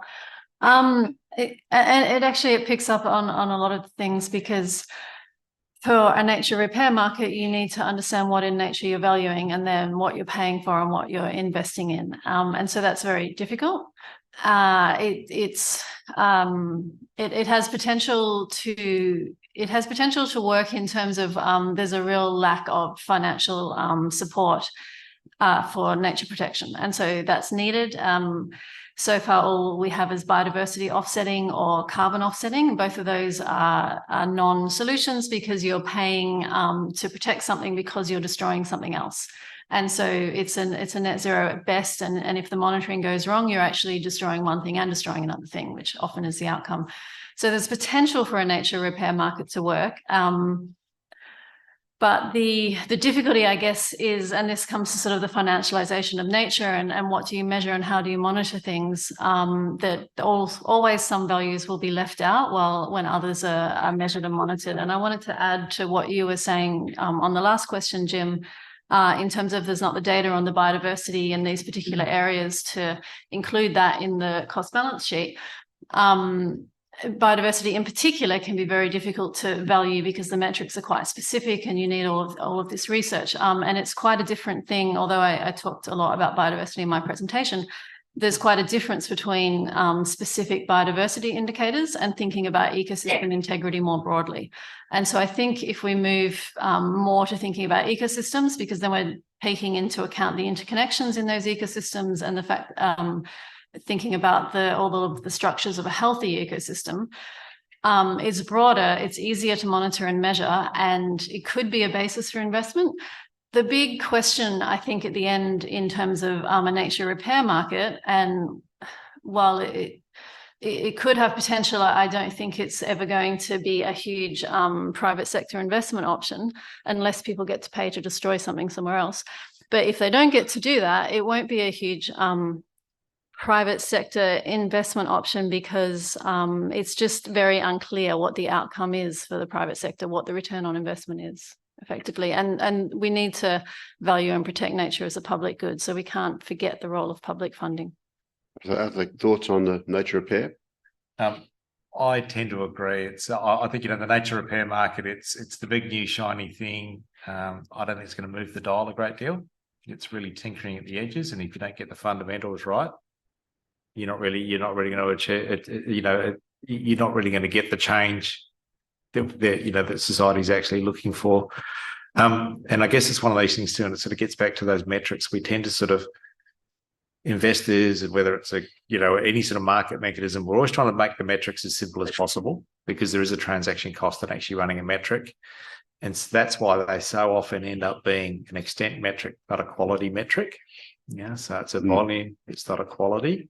And that can really lead to some of those perverse or unintended outcomes that Kate was talking about before. So, we do need to think about more how we actually measure things, because the way that we measure things can lead to some pretty perverse sort of outcomes. Where has the microphone gone? Over there? No, I can't see you there. Yeah, hi, Mike.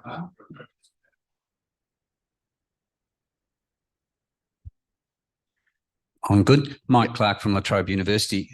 Great talks. Question for Kate and Jim in relation to the cooling effect on climate that you said, or the shading effects of forests and the benefits.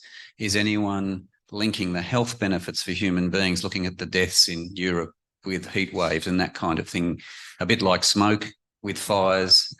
Are we doing the economics behind the costs to human health of the benefits of cooling, of not cooling?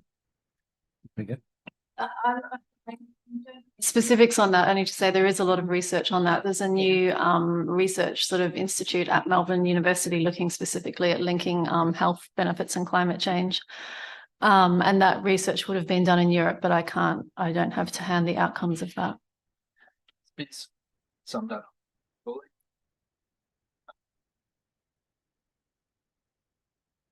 Yeah, there is, and we've been doing some of that, and it's been very much, it tends to be in the urban space, and where a lot of the economics actually comes in is, working with, we've got our climate scientists looking at the urban sort of temperature change and, getting trees back in the landscape and measuring that sort of potential physical outcome in terms of reducing peak temperatures. And then where the economists have tended to sort of come in is, working with a very smart sort of GIS people and things, and working out where in the landscape you can actually put in the trees and basically come out with the cost curve, which we have just done for Greater Melbourne for a project. I just add to that, Mike. So I didn't answer your question. The conference I had been at is the Australian Health Promotion Association conference. And there's a lot of talk there around the sort of ecological breakdowns impact on human health. The whole field of the planetary health approach is one to, I think, be really helpful to dip into the literature there. But just anecdotally, the conference was in Geelong. So I got the train back yesterday evening. And it's extraordinary seeing the urban sprawl as you come into Melbourne, and you get houses right up to the fence and no trees. So no gardens in the house, to grow vegetables, no trees on the street. And with black roofs. Yep, black roofs. And it's extraordinary. And to me, I'm assuming it's partly because developers sell those properties by square metre property. And so it's classic profit trumping pretty basic urban plan. I mean, what's the best way you can cool a neighbourhood? Have tree canopy rather than air conditioners. Should have left planning to Melbourne Metropolitan Board of Work, shouldn't we? Yeah, as they say, a word from our sponsor. Last question from Ian Rutherford from the Elysium Foundation. We learned yesterday that the 1.8 million hectares of state forest is a mosaic of different conditions, logging, history. So could I ask, in terms of water yield, carbon and values, the three things you're talking about, can we make predictions about how those three things change into the future across that estate? Now, Mark, you talked, Shane, about the Melbourne Water, bit of the Thompson, but across all of that state forest area. Be reluctant to talk about the whole state. Where one of the things we're looking at is, well, climate change, obviously more frequent, more intense fires. If you put too many fires through ash, you don't have ash. And so at the moment, we're looking at having acacia forests. Acacias have this rumour, completely unsupported by any data as far as we can find, that it gives you very highly coloured water, which appears to be possibly true, maybe. So we're actually looking at what happens, the succession. If you take the ash out, you get acacia. Acacia is short-lived. They die. You get this crappy, woody, foresty, well, it's not forest, it's grassy land things. We'll probably have to treat it because you can't strip colour without chemicals. Well, you can, but it's not very effective. Yeah, tannins, fulvic acids, that sort of thing. So that a lot of people who've seen natural rivers, they have a brown tea colour. That's tannins and fulvic acids and a few humic acids. You can get rid of some of it by putting in a reservoir for a long time, get photodegradation, and you can get some biodegradation, but you can't get it down enough. And people won't drink water that looks like tea, which is fair enough.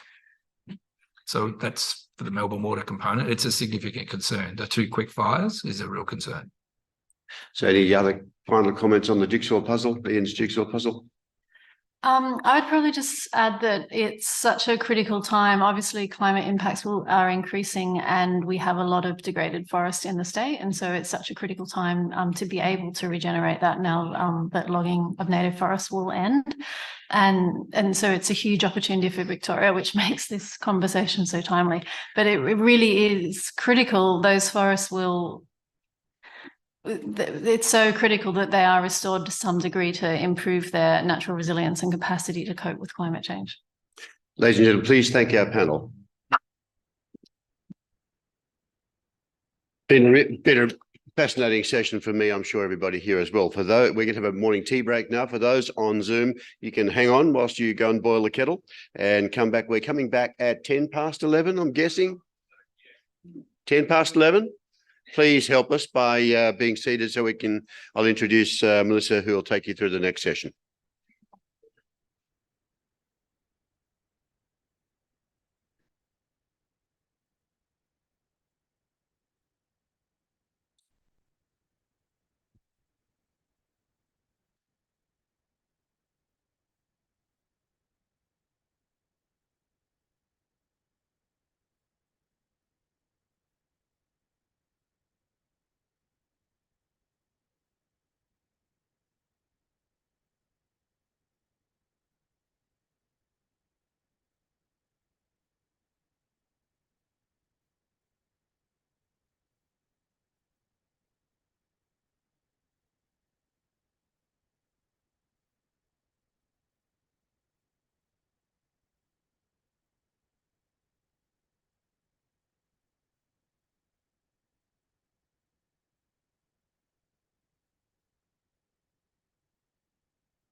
question on the back of this morning's session. So I hope you've enjoyed your break.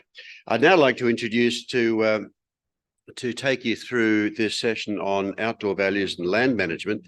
I'd like to introduce, for those of you who didn't see her yesterday, Melissa Wood, who is the chair of the Victorian Environmental Assessment Council, who's going to take you through the session. I want to clarify, Melissa, you did say yesterday, didn't you, that all of those lovely landscape version, Land Conservation Council documents from the 70s and 80s are now digitally recorded? Yes, and available on our website. Terrific. There has been a discussion, particularly between myself and my brother, about the need to do them all again. Well, they should be. I mean, they're 40 years on, and we need to know what we've learned or what's happened since. So they're a wonderful resource. So I might talk to you about that another time. Please welcome Melissa to take you through the session. Thanks, Robin. Yes, we'll definitely talk, because we have, of course, continued to work in many of those areas, again, on specific issues and themes. Good morning, everyone, and welcome to this session. Before we start for this session, I just wanted to acknowledge the tradition and pay my respects to the traditional owners of the land that we're meeting on, the Wurundjeri people of the Kulin Nation, and acknowledge that this land was never ceded. And I also wanted to extend that acknowledgement to any First Nations people who are joining us here or online.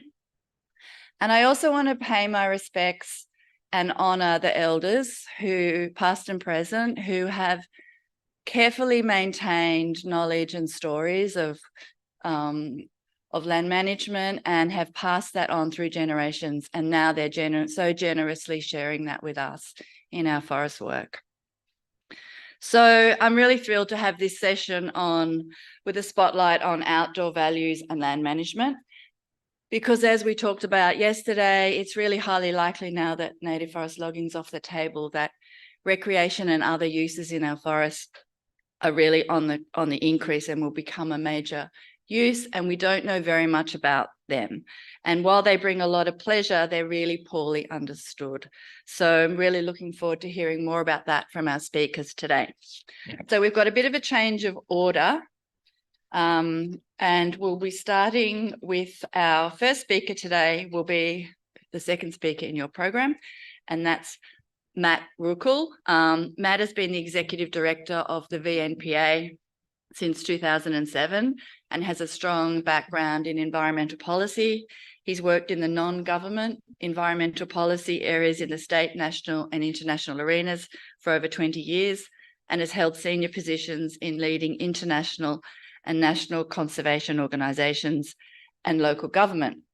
He brings exceptional strategic planning skills to his role at VNPA, and his experience is invaluable in coordinating staff and campaigns, as well as liaising with government and industry at all levels and a range of interest groups. And I'm sure all of us in the room today have had some interaction with Matt.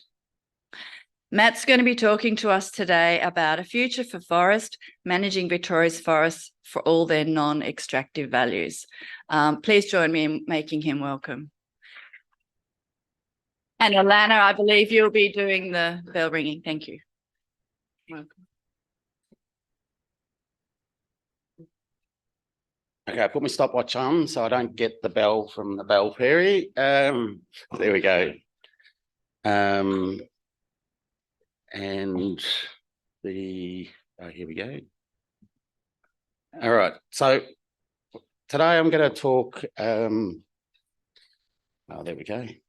Talk about a few things. I'm not sure I'll have a coherent narrative, and I'll struggle to keep up with the academic excellence that we've seen over the last couple of days. But what I thought I'd talk quickly about or remind people of is some of the work that's been done on the non-extraction values of forests and parks. I'm sort of using some of those as a surrogate. A bit about the social licence and public expectation and opinion on forests. So there's quite a cohort of opinion polling that we've done over the years, which is good to look at. It's not necessarily always 100% accurate, but it does give a sense of where the public sits on these things. I've got a few points around the consistency or the scope of the announcement on native forest logging and some thoughts on the future assessment approach. So I might just launch into it. So just thinking about non-extractive forest values, these are well documented. We've got all those things that are important. We've talked a bit about them this morning. There's various approaches to putting dollar figures to them. You've got those sort of cultural services. You've got the economic ones to do with tourism. You've got the sort of fundamental life-sustaining ecosystem services as well. And we've got those sort of ethical issues about the intrinsic right to exist. And I think it's an important one, particularly for traditional owners, but also for everybody who inhabits Australia and Victoria, that it's part of our identity and certainly part of our lifestyle. That work? Yes. So here's some of the studies that have been around. In Victoria, there's the sort of tourism spend from the Parks Estate, which is about 4 million hectares. That's about 2.1 billion, 20,000 jobs. The health benefits, and there's a few studies there, the valuing parks, but also a couple of others that put a dollar value on avoided health costs related to that interaction with nature. The literature on those sort of health and particularly mental health aspects of being out in nature are getting well done. We've heard about the water issues, flood protection, of course, and there's a whole lot of others. And I'm sure Andrew will talk about the outdoor economy and the dollars that are associated with that. The next part, I think, which I'll spend a little bit of time on and flick through some of the results. So over the years, we've done quite a lot of polling, probably every year or so. We do tracking polls. So this one's sort of based on probably 3 of the more recent ones. Metro 2020, national poll in 2022, statewide poll from November last year. And there's a couple of a few key messages out of this work, and I'll highlight some of it. There's very low public support for continued native forest logging, and that's been consistent for some years. There's high support and recognition for protected areas and national parks for conservation. There's very high support for forests to protect wildlife, for trees and nature, and for recreation. There's lower appreciation in the community for other uses for forests, like carbon, tourism, or even job creation. When you test it, doesn't mean it's necessarily right, but that's the view in the community. And there's a little bit of stuff around what helps people engage or what attracts people to nature. So this was a poll from November last year. It's fairly consistent, jumps around a few percent if you include metro or just do it in metro, but it's actually higher level at a national level when we did the national poll by a few percentage. But there's a widespread sort of universal high 80% support for having a comprehensive network of national parks and reserves across land and sea. When you get down to the specifics, like things like proposals like a Great Forest National Park, or Wombat Forest or Strathbogie Forests, you also get a fairly consistent high figure. We've had a tracking question around what people believe the best use for Victorian forests are for some years, with a few variations, and it's fairly consistent. That sort of high 60s or early 70s, that the number one thing that they're interested in is the protection of wildlife, trees and nature. Support for native forest logging, always fairly low. In the November poll, and there's a bit of detail on how it's done, was 11%, but the metro poll I did during COVID was lower again at 2% in the metro area. But yeah, it tends to track around 11 to 15% and various other things. So digging a bit more into these to see some of the background, this is sort of what the questions look like. You can see this is from the national poll. You see that the community's got a fair interest and recognition of the importance of forests. I'm using parks and conservation reserves as a bit of surrogate for that, for this conversation. But it's wildlife for its intrinsic values. Water catchments has got a fair recognition. Some of the economic drivers are less well recognised in some of those. The other ones, when you start to dig in to these questions about, well, what is it that's valued when you go to these places? Walking tracks and trails, of course, short walks, interesting natural features and views, and all that sort of infrastructure stuff. The travel is important.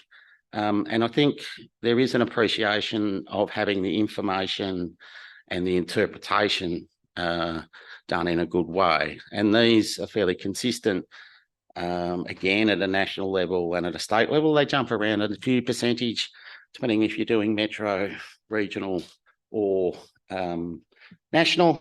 And they've been consistent pretty over the last 5 years or so. So I think the message out of that I'm keen to send is that there is this expectation in the community that we're going to use our forests and protect them, and we're going to use them and there's an appetite, I suppose, for those recreational uses.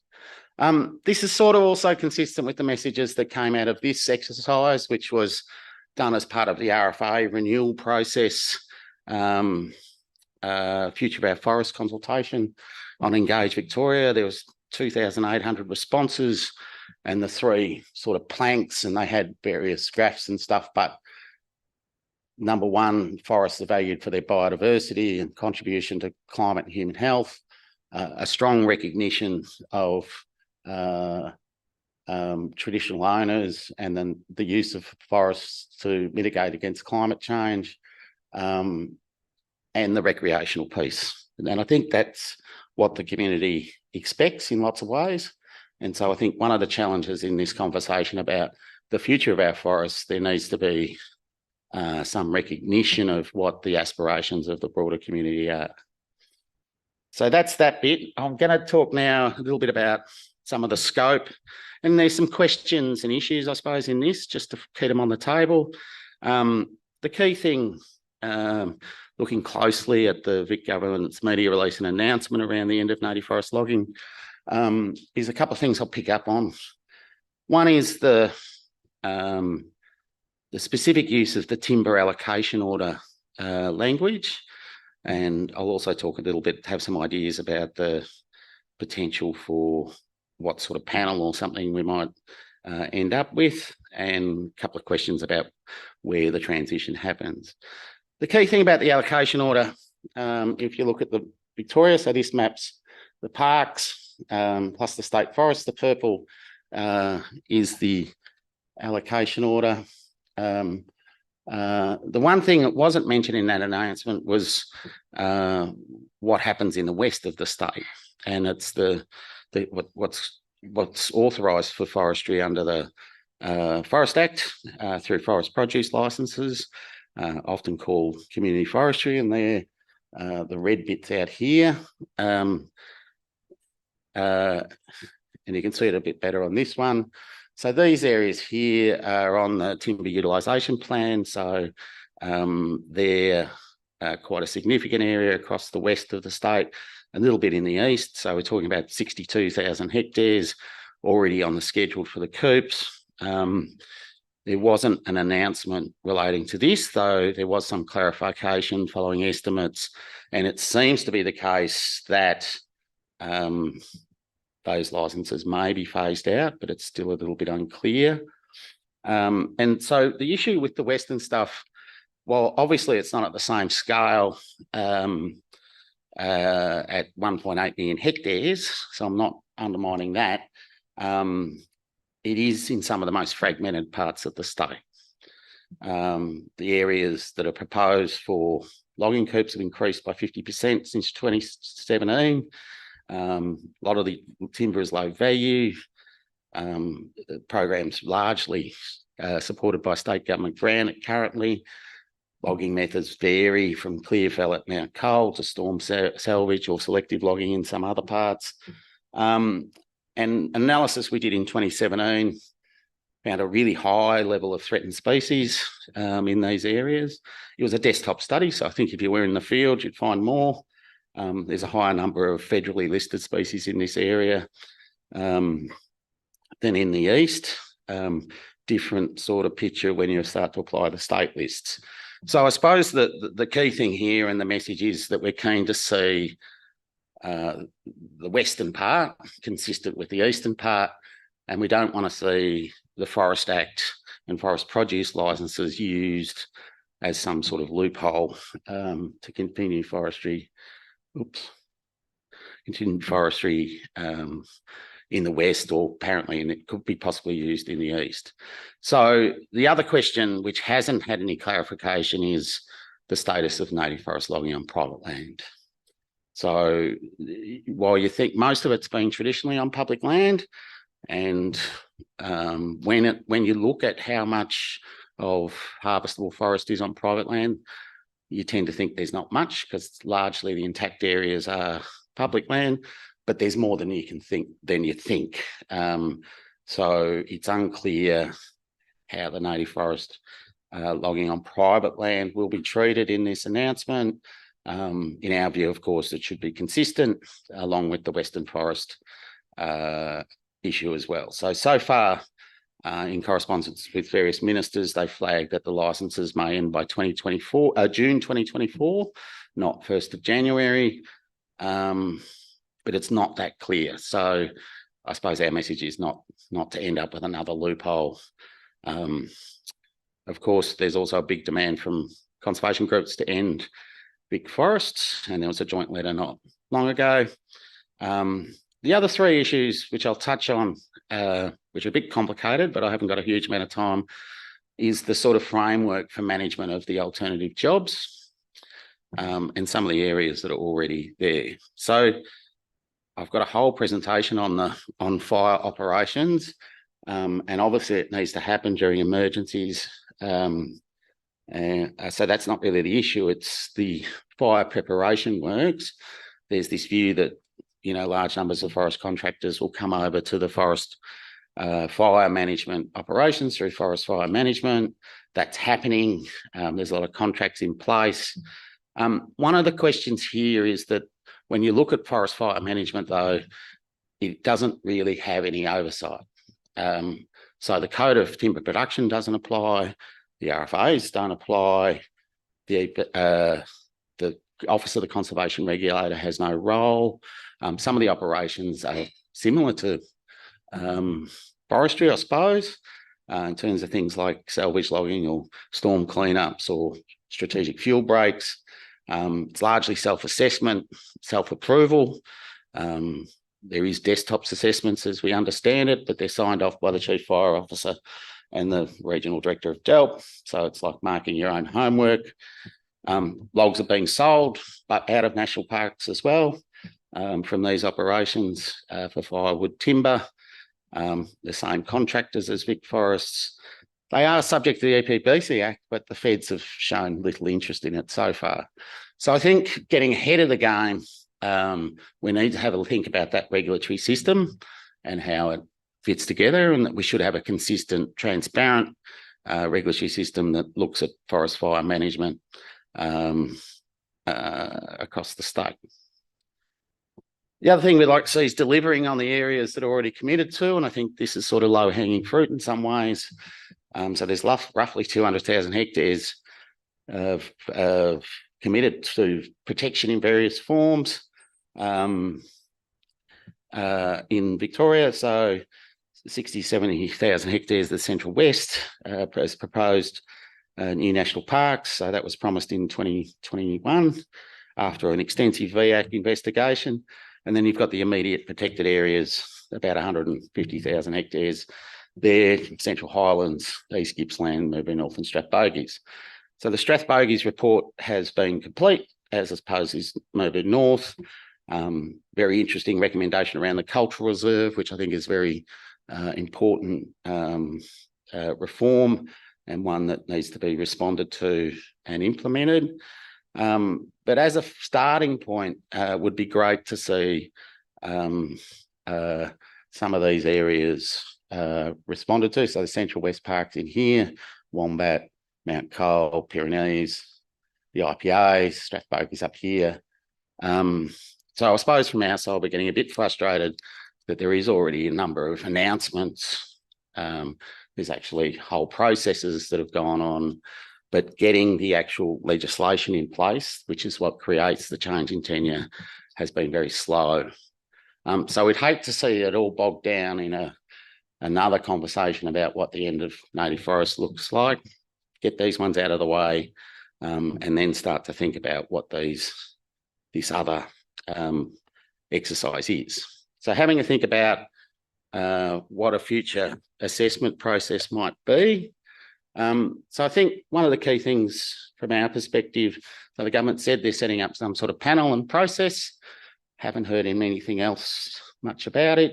But I think, of course, it should be independent, should be evidence-based with clear timelines, and should be using the best available science. And I think, importantly, the biocultural knowledge, and there should be investment in that to ensure that the capacity is there for the various land councils and others who need to do that work. There should be some consideration of lessons from policy and practice in the past.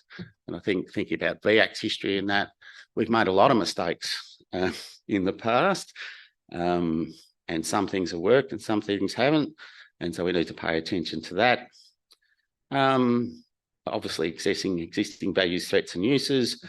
And I think the question of forecasting future threats, impacts and uses, ideally at different scales, is a really important one.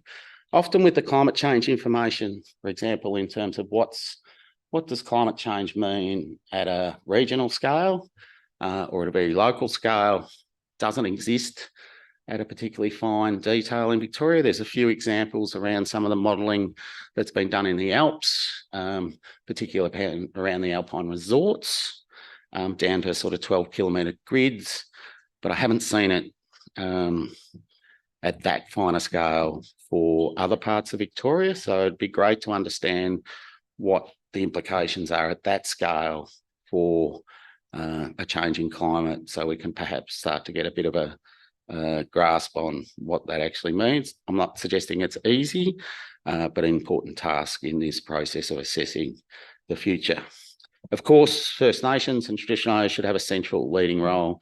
They are going to be key to that future as well. And I think public consultation at different scales. I hear a lot just about the local, and that local's most important. And I suppose from where we sit, you know, we've got 15 to 20,000 passionate people right across the state. They're not just passionate about their local patch of bush, they're passionate about places they visit, they camp, they fish, they walk in. And so there is an interest there from people right across the state, not just local. So you need to match those public consultations and assessment to the right scale. I think the other one for us, tenure and regulation, of course. Tenure is important because it does play a really important role in setting the objectives for places. There's obviously opportunity for innovation, regulation also. The governance question, and I think with the discussions around treaty, the increasing role of traditional owners in land management, governance models are going to be critical, and getting that mix and mash between tenure and governance right will be really important. Management in all its forms will be really important. I think there's a bit of a tendency when we talk restoration and management, a bit of an obsession with trees and whether we should thin them or not. I think we need to have a conversation about what is the whole management piece. We've got feral animals, deers, pigs, goats, horses, weeds in the thousands, and we need to think about it in its broadest possible context. And of course, the funding question will be critical. So that's me. Thank you very much.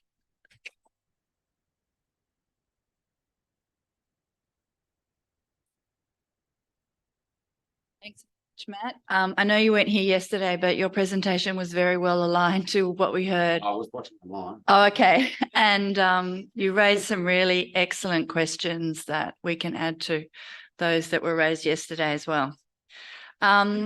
So our next speaker is Mr. Andrew Knight.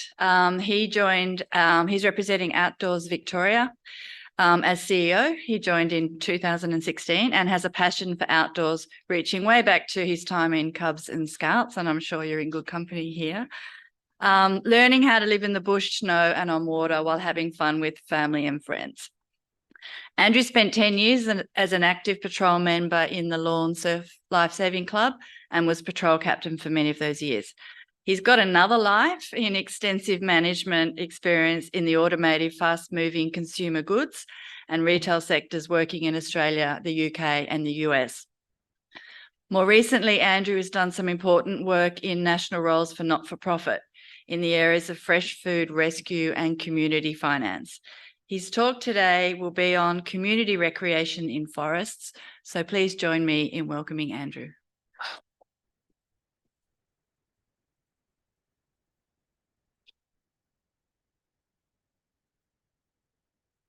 So good afternoon, I think we are now. I'm nearly there.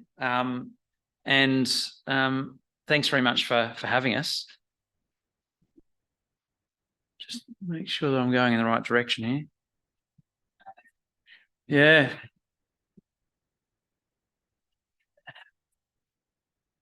Oh, lovely. Let's see if we can do that. Yeah, there we go. Beauty beaut. It all. So yes, my name's Andrew Knight. I'm from Outdoors Victoria, and great to connect with you today. You may not have heard of Outdoors Victoria because we're only 12, 13 years old. We've come out of an organisation that some of you might know of, Victorian Outdoor Education Association, so the Professional Teachers Association for Outdoor and Environmental Studies teachers. And that combined with the Outdoor Recreation Centre to become Outdoors Victoria back in 2012. Now, we have most certainly already acknowledged the traditional owners and the land that we're on, but definitely wanted to reiterate our thanks, appreciation and respect for traditional owners across the Kulin Nations.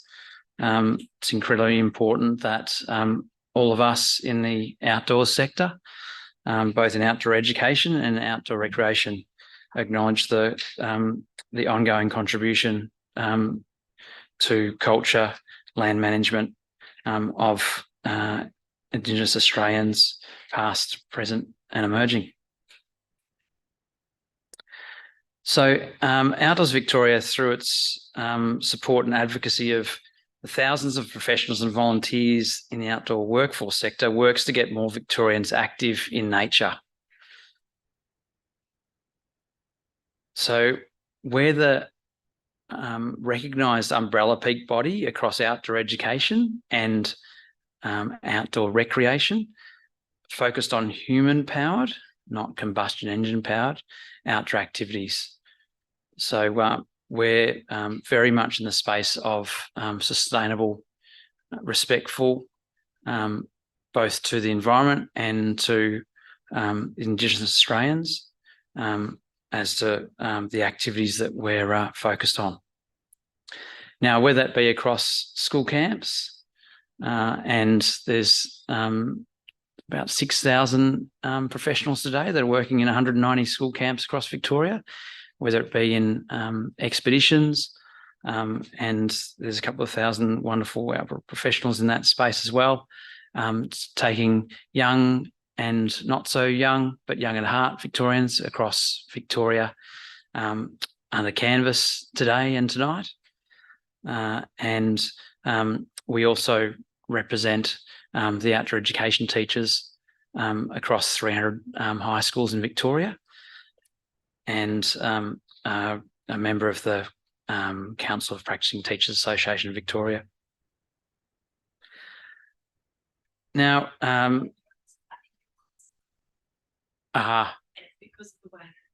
Yes, I'm looking at one and then the other. There we go. Beaut. Excellent. No, now we're right. Okay, so the final piece on us, so you understand a little bit about what we can add and maybe why you haven't heard of much of us before, because we're not a public-facing organisation particularly, is that our three objectives around supporting a thriving outdoor sector, advocating for every Victorian to be more active in the outdoors, which is very important because with all those thousands of outdoor professionals out there, they're then facilitating hundreds of thousands of Victorians getting active in the outdoors. So from a government standpoint, it's very important that we exist to be able to support all those outdoor professionals, provide physical literacies around climbing, mountain biking, hiking, setting up tents, paddling, etc., to then be able to have a lifelong love affair with getting active outdoors. And also building a strong and sustainable outdoors peak body to best support our community. And that's why we can be here today, because of Victorian Government support and the support of our affiliate supporters. Okay, so as Matt said, we'll touch on some of these values and hopefully you get to understand and to some extent agree with our standpoint here, is that there very much are a number of benefits of having the outdoor sector facilitate Victorians getting out and into nature. From an economic perspective, I'll give you a couple of more stats in a minute. Thanks, Matt, for the wonderful introduction, though. And then also we've seen and we've done some research that we'll provide to everyone over time, which is about to be released by the academics around we're part of a project with James Merlino, at the time the Deputy Premier, as well as Premier Dan Andrews, around getting 107,000 disadvantaged students active after COVID and getting into the outdoors on camp. Many of those schools and those parents and the kids, of course, couldn't afford it. So the government invested $84 million in getting those students active outdoors, and some of the findings out of what really did happen after we had, the very compulsory lockdowns, was then the struggles of young people to actually get active back in society and definitely back active out in nature. So that was a fantastic piece that we can provide some information on down the track. That's definitely a very tremendously strong argument that we need to continue to get our community active outdoors, of course, in a safe way and in an environmentally sustainable and culturally safe way as too.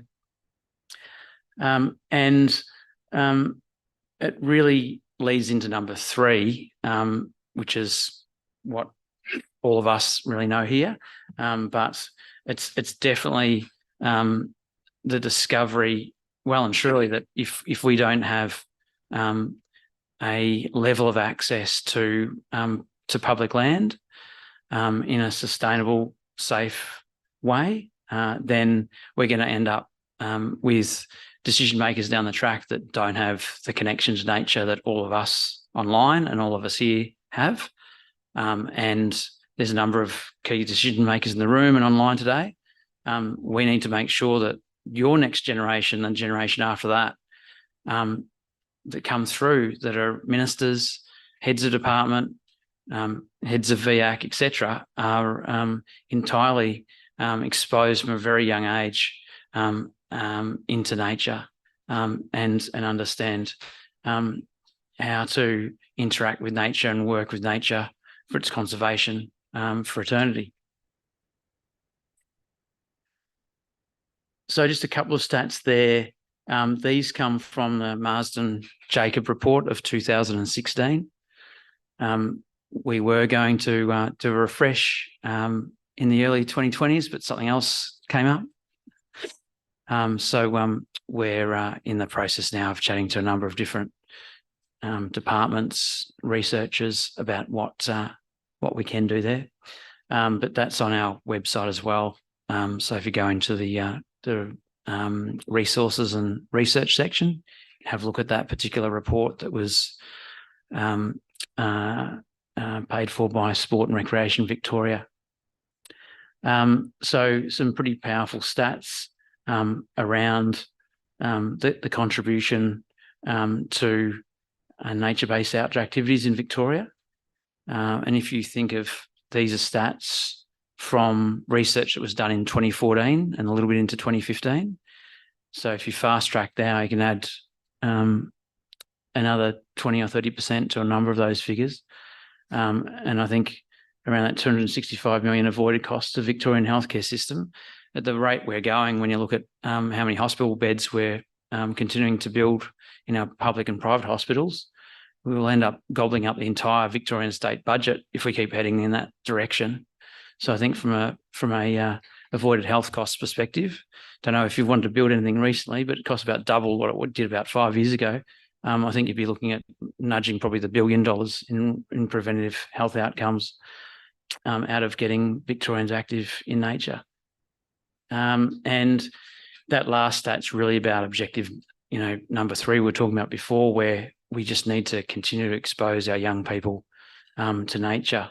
And we've got a tremendous opportunity across our networks to be able to pass on learnings and experiences from all of you and the people online to 100, hundreds of thousands of children each year that go through our school camps.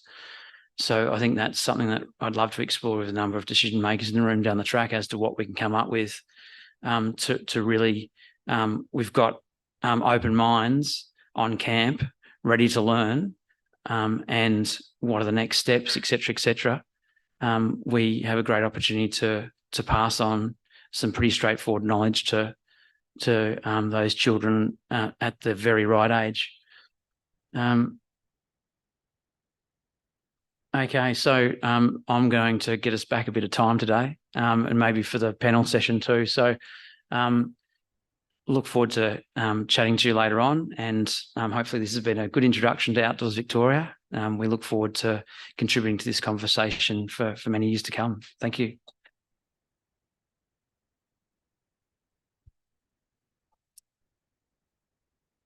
Leave that up there for a fraction of a minute, and then you can flick on to the next. Okay, thanks very much, Andrew, and thanks for making up some time.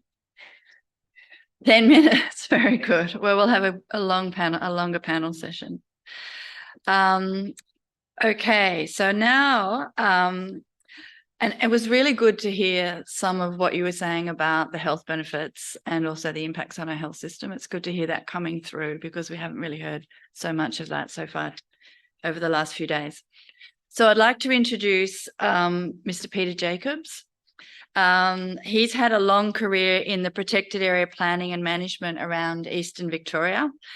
Peter was involved in preparing the first management plans for the Alpine National Parks and was Chief Ranger for the Alps and Parks Victoria, where he managed a large pest and weed program along with his team. Peter's currently a conservation officer with the Invasive Species Council with a focus on feral deer, and he'll be talking to us today about the major invasive species of Victoria's eastern forests. So please make him welcome. Here we go.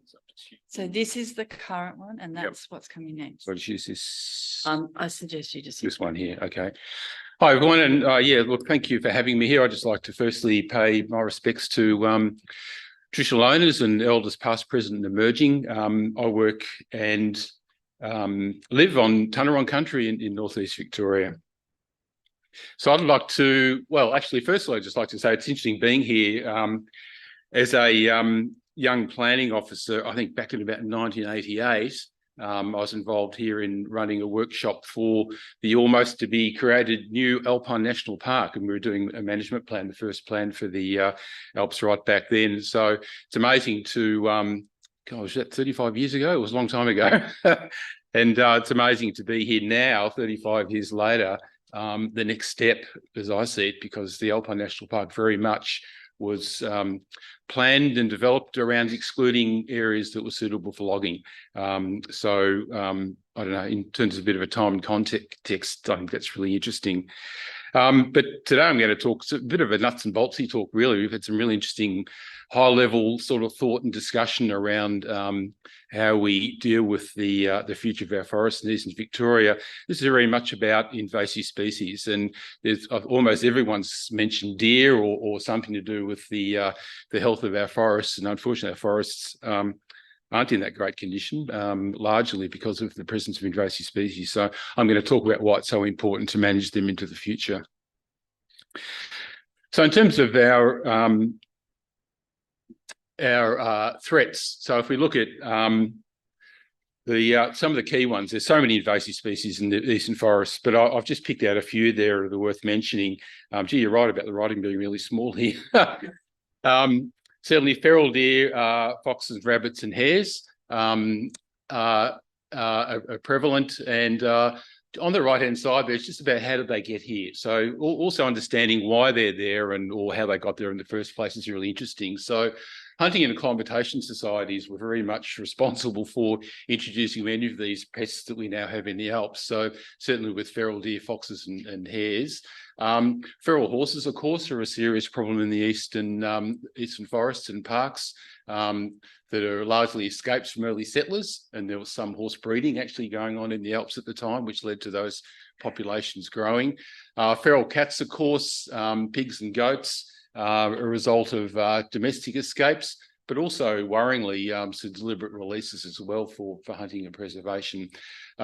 So, you know, there's a real history of people introducing things into our eastern forests for various reasons that have now become absolute serious pests.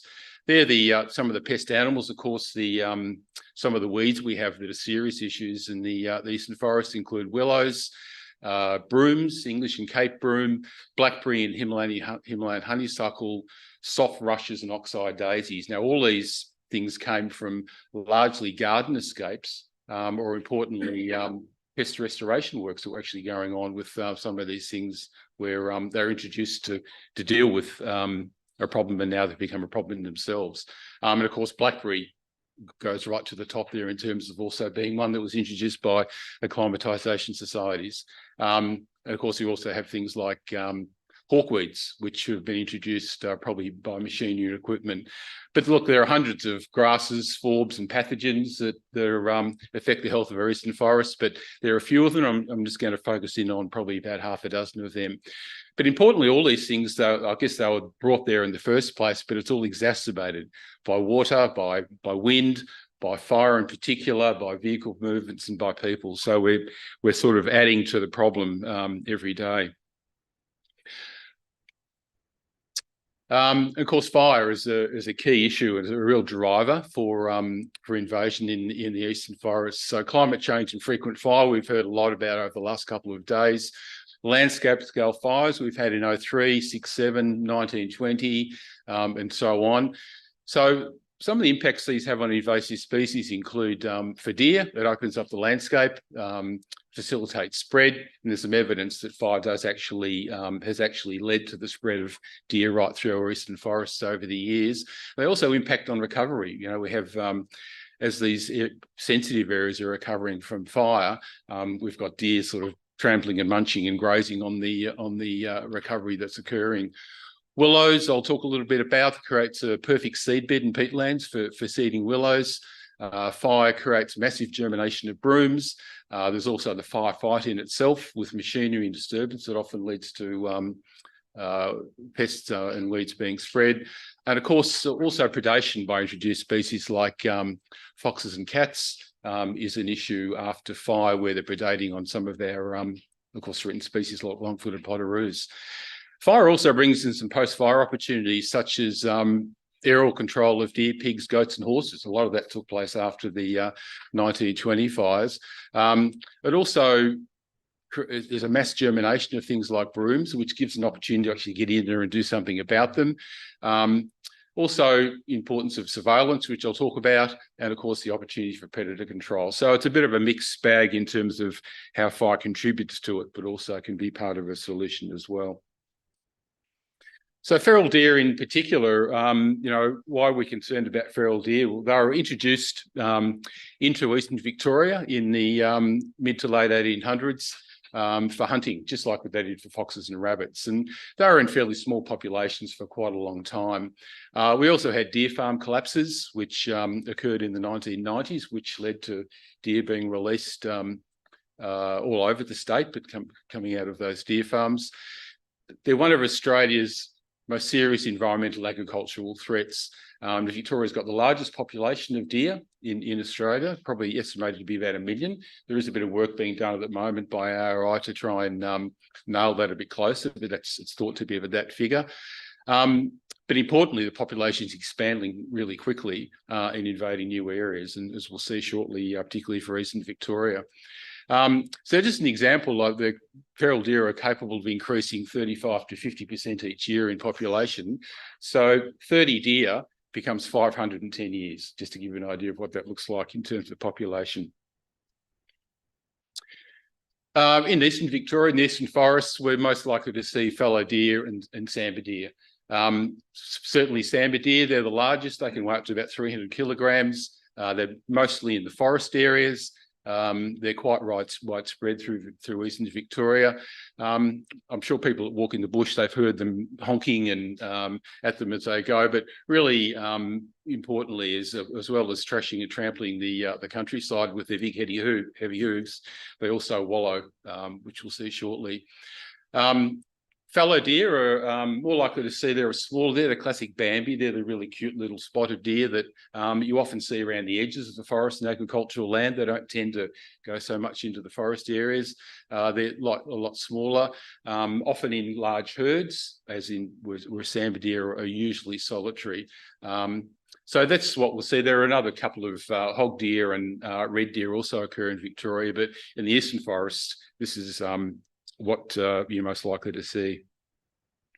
Just in terms of the spread on the left-hand side, but just keep an eye on the right-hand slide while I'm talking, but the left-hand side shows that green hatch or crossed area in the Eastern Victoria is the population of sambar deer. So you can see right throughout Eastern Victoria, we've got sambar deer, the light green fallow deer, the red deer. So this gives an idea of about 40% of the state has deer occurrences. On the right-hand side, this is a time showing the invasion of deer. They're just picking up there since the 80s, how quickly deer have spread right throughout Victoria. Red deer starting to pop out there and the Grampians in the Western Victoria. But you get the idea that the population was quite small for many decades. But then since the 1980s, it's spread really quickly throughout the state. So it's quite concerning. Because the impacts of deer on biodiversity, we could talk about all sorts of impacts the deer have, but particularly on biodiversity in Eastern Victoria, they trash, trample, browse and graze on the country, and also, of course, have severe wallowing impacts. Deer, I guess, you don't need to be told this, but there's no other native animal like deer.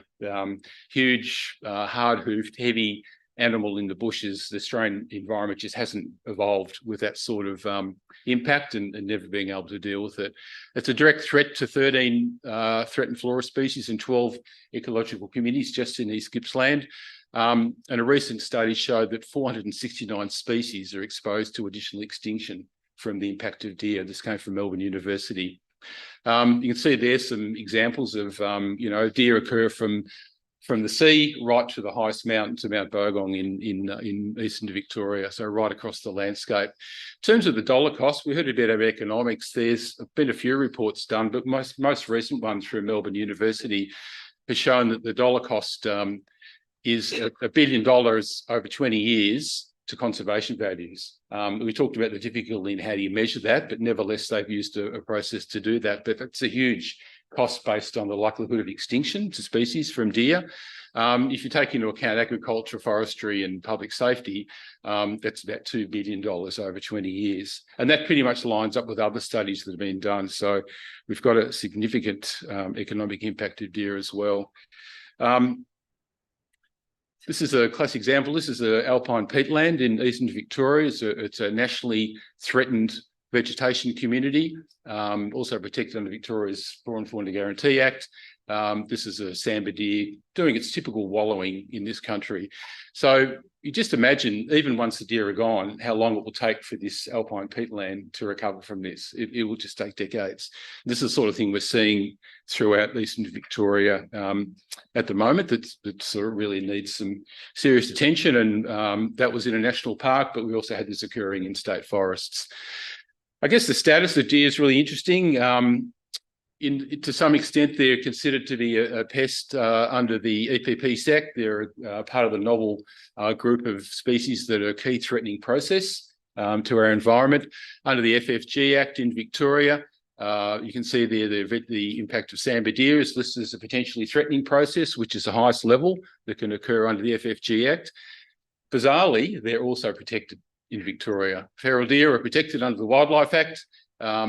They're a protected wildlife. They're also, by Governor Council, proclaimed game. So that means there are regulations around how you can deal with deer in Victoria. There have been lots of workarounds to try and work around this really odd situation, which I won't go into. But what we fundamentally need to see is deer being removed from the Wildlife Act. The Wildlife Act is there to protect our native species and our native environments, not there to protect an issue of species such as deer, particularly when we see the sort of impact they're occurring. So from the Invasive Species Council, we believe this is a really important move that the Victorian Government needs to do, is to remove deer from the Wildlife Act so they can be considered a pest, which they are, and this will help manage our eastern forests from this threat. So that's deer. Just briefly, I'll touch on a few others, but deer is, as you can see, an absolute widespread issue right across the eastern forests. Feral horses, a really prickly problem. They, again, big animal, hard hoof, don't belong in our environment. They trash and trample our sensitive alpine vegetation communities in particular, so they're more limited in terms of their distribution in the eastern forests, but they're there, and particularly in that higher alpine country. Again, they really knock around the alpine peatlands, which are a threatened vegetation community. And there are about 3,000 feral horses thought to be in the Alpine National Park at the moment. There is a control program in place, and you'd all be aware of the sort of social issues around feral horse control. It's a really hard issue for Parks Victoria to deal with, but nevertheless, there is a plan in place to deal with that. What we don't have is in the state forest. There are also feral horses in the state forest, and there's no control going on. So we've got horses drifting in and out of state forest, and this is one of the classic barriers that we have to good pest animal control, is that DECA are unwilling to deal with horses on state forest because of some weird sort of legislative issues around the Land Act, where they're considered to be livestock. And this is a confusing situation, which is a real barrier. So these are the sorts of things we need to really deal with in terms of managing our eastern forests. So you can see there, that damage there is actually in the Goulburn River State Forest, not in National Park. Foxes and cats, of course, as predators, they're real problems for us as well, right through the eastern forest. Just a couple of stories there, or examples, is I suppose the message I'm trying to get through here is we need to manage this land. It can't just be left. And again, it's not just about thinning forests, it's also about managing the invasive species that are there. Long-footed potoroos, a threatened species in the Barry Mountains in our eastern Victorian forest, both in state forest and in national park. Burnt, we saw some stuff about, this is one of those areas in the Barry Mountains that's been burnt 4 times in the last 30 years. A serious issue with frequent fire going on here. Poor long-footed potoroos are trying to survive this. And of course, the foxes get a great opportunity after fire to do something about it. So there's been a great program in place there to respond to that and do fox control.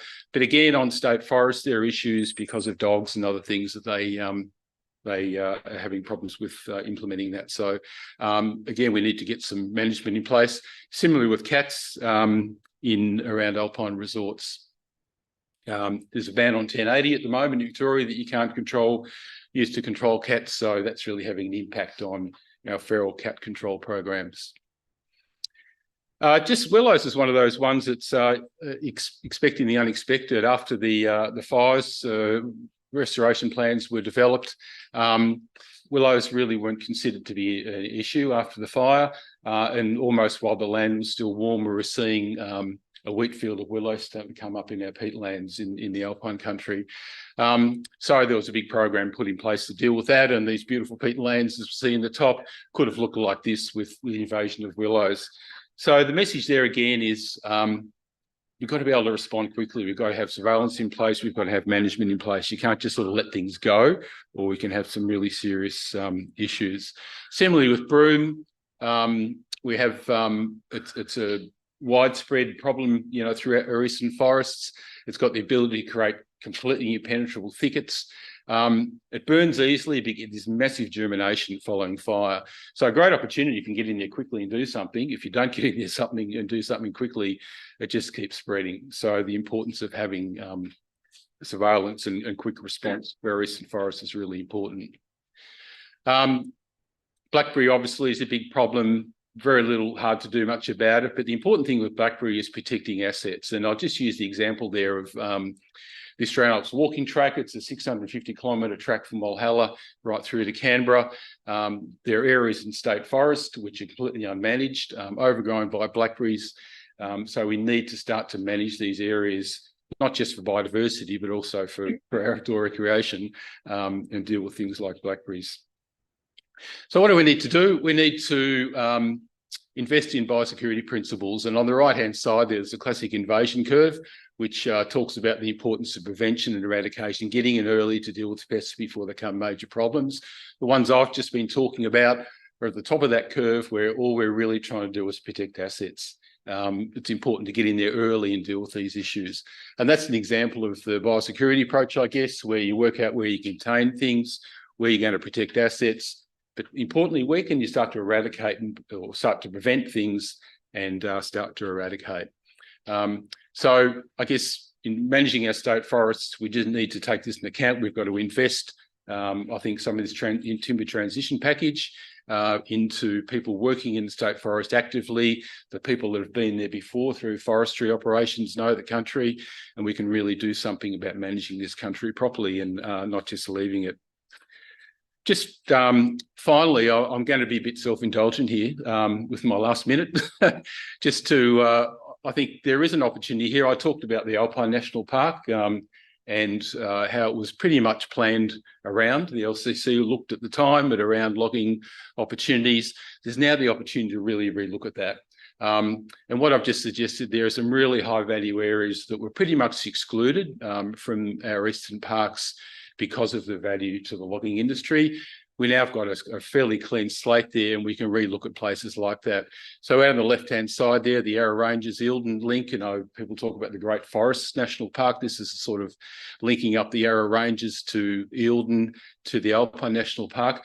This is all about connectivity. It's about, we've got a lot of fragmented parks that have got gaps between them. Let's try and join them up a bit and create some really serious protected areas in eastern Victoria. The Alpine walking track should come into a protected area, linking up Baw Baw to the Alps. The Carey Forest is an area inside the Wannagata-Moroka area that's always been set aside for logging. The link between Mount Buffalo and the Alps is a really important bit of connectivity there.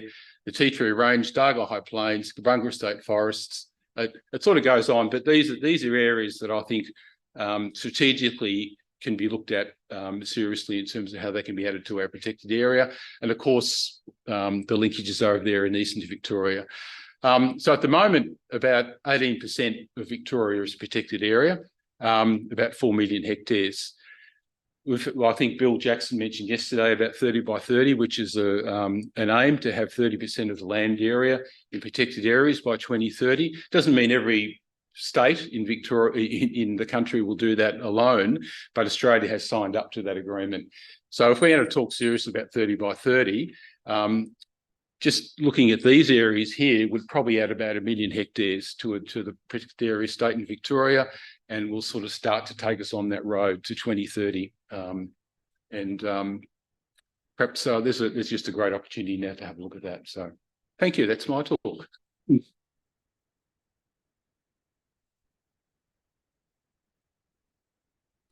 Thanks very much, Peter. That was excellent, sobering, but a really nice, positive slide to end on.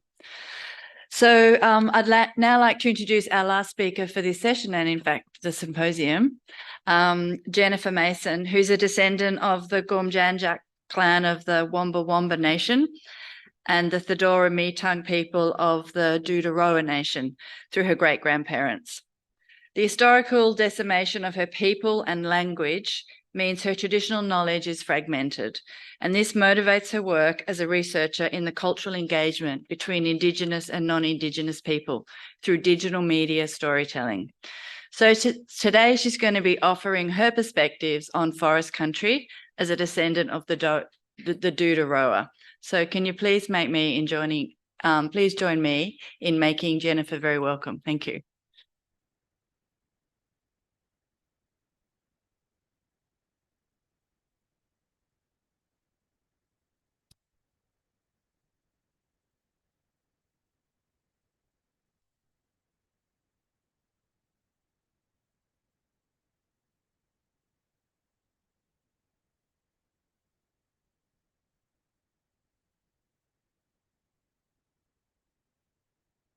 Tekina nai nenyanya, Warabi na nada bandara nai, Nakana nana warandri wawarung, Jiri kangwano jiri bororo. I stand here speaking from my heart. I recognise the Wurundjeri and the Wawarung people and acknowledge their unceded lands that we're meeting on today, and pay my respects to their elders past, present and emerging.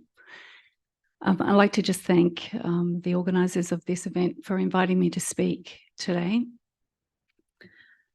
I'm a Dudaroa descendant, so that's what I'm coming to you today as.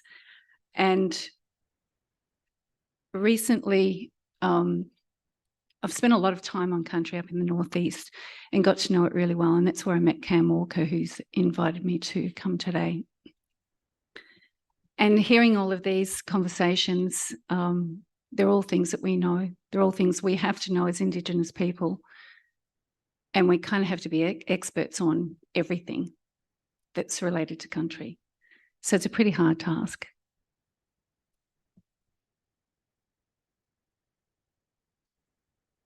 These are the three nations that make up our recent native title claim. So I'm here because we're an unrecognised organisation. In Victoria, I don't know if people here know that there's 38 nations, Aboriginal nations in Victoria. I see a few nods, that's great. But there's only 11 formally recognised in Victoria. And on a federal level for the native title, there's only 6 in Victoria that are currently recognised. And that's over a period of 30 years that native title has been going. So it shows you how complicated it is and how our voices are not heard in places where they should be, and especially at government tables. So on the weekend, last weekend, we held our collective native title authorisation meeting for these 3 mobs here, so the Dudaroa, Wavarua and Ngara Yilum.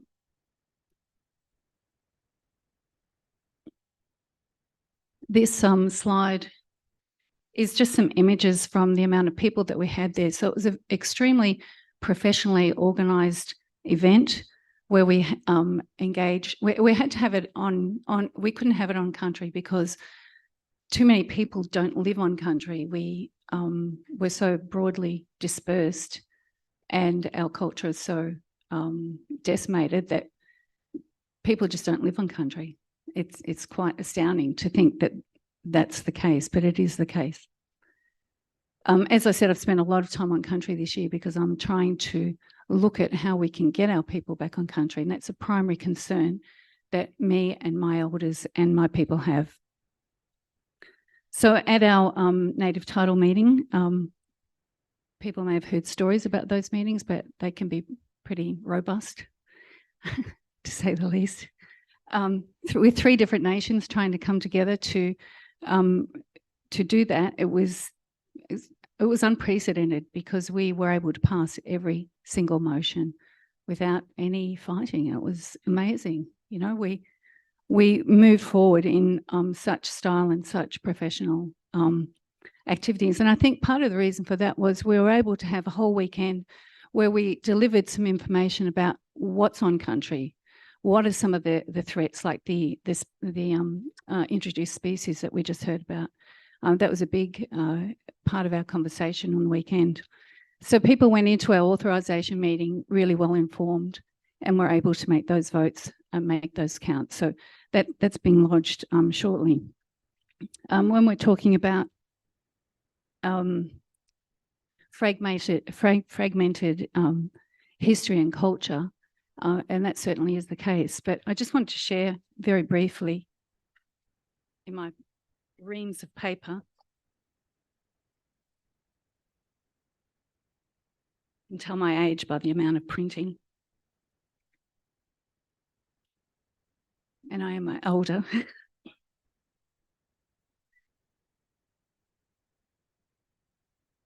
So in terms of, everybody always wants to know, like indigeneity is really sexy, it's really interesting, and people want to know everything. They want to know all the stories. What's your creation story? What's your dreaming story? Where are your song lines? And I wish I knew them all. I don't. But some oral history, like my mother, she died in 1998. So she was just in the 90s where people were beginning to be a little bit more confident to talk about their indigeneity, and that's when she started to. At that time, I lived overseas, so it was only when I spoke to her on the phone, and it was old style phone on the wall, cost a lot of money, so it was fairly infrequent, those conversations. But she started to share some of her stories about her culture, and she didn't have the language, she didn't have the right connection rights, I suppose, and the terminology. So she talked about my great grandmother being a tribal princess, and when I was a young kid, she had said, your great grandmother was a princess, and as a young kid, you kind of think, it's all very romantic and everything. And then in the 90s, when she had that confidence to speak out a little bit more, she added the word tribal, and that had a different connotation. And she died shortly, like in late November 1998. So when I came back to Australia to live permanently in 2001, after being out of the country for more than 20 years, and finished raising my children and everything in 2015, I started to be employed by an Indigenous organisation in Bundaberg.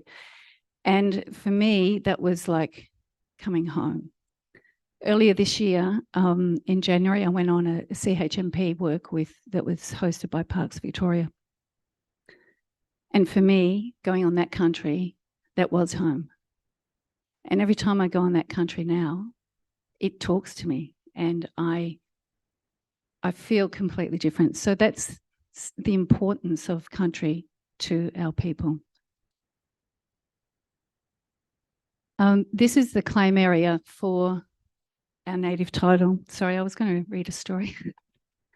Let's go back to that. So Biami is the spirit creator. Perhaps this isn't the name in our language, but we've borrowed it. So Biami, the great creator, sent an old woman, Kawandikba, and a giant serpent, Mari Jiju, which means big snake, from the high country. The old lady carried with her a big stick, a malala Jiju, which is a woman's yam stick. They're used for digging, but this was a giant one. So as she wove her way through the mountains, she used her stick to carve the riverbeds and streams, the stream channels. And the giant serpent followed, smoothing the passages and filling these with water. So this is an oral history that I've been told by my elders, and it's got the basis of this really incredible story, but we need to fill it with the details. So every time we go back on country, we start to see something, start to feel something. So you saw the country there. That went too fast. This is a CHMP work. So for those of you that may not know what that is, a cultural heritage management plan that has to be done before any kind of developments or changes. So this was to do with Parks Victoria wanting to upgrade the tracks, the walking tracks and so forth. So because there is no formal recognition in that area, all interested parties are invited to come along. So in this particular activity, it was 3 weeks. So we spent a lot of time walking up some seriously steep inclines and declines, not great for old knees. And we camped on the mountain, and I realized that in my 20s, I had spent time up there skiing and didn't know it was my country. But here I was, and it was my country. So you can see there on the left, so that is, this is one of our traditional owners who's a healer, who is connecting to country there. And all throughout that experience was connecting to a lot of the plants and so forth that just would kind of jump out at her. You can see on the second one, that's a yam daisy. So we were just identifying the difference between the regular daisies, introduced daisies, and the yam daisy. The photo to the left is, I had a GoPro on and I was filming that as I walked. And it was a fairly narrow track. And sometimes it would disappear and there'd just be rock, and you'd think, how am I going to get out of here? So all of that experience with all of those people, our people that were there, but there was not only us and just our component alone. So we had four people each week representing our communities, and that cost around $150,000. So that was money that was spent by the department. And then there was 6 other groups that had either 2 or 4 members. So that's how much money was wasted by the department when it could have been used to assist us to get people back on country. Because this is what we really need, is people back on country so that we can spend time. I mean, what happened during that activity was people had to take leave from their jobs. So maybe they had cultural leave, maybe they didn't. Maybe they had annual leave, maybe they didn't. Maybe they just had to take leave without pay. When you go up there, there's a whole bunch of things that you need when you go on country. So in order to be safe, you've got to have things like your snake gaiters. So, that's $100. Then there's your walking boots. It's another $400. Or your camping equipment, or your packs, all of that. It costs a lot of money. So any money that our people got paid went to providing all of those things. And the reason I'm telling you these things is because these are the realities for our people, getting our people in country.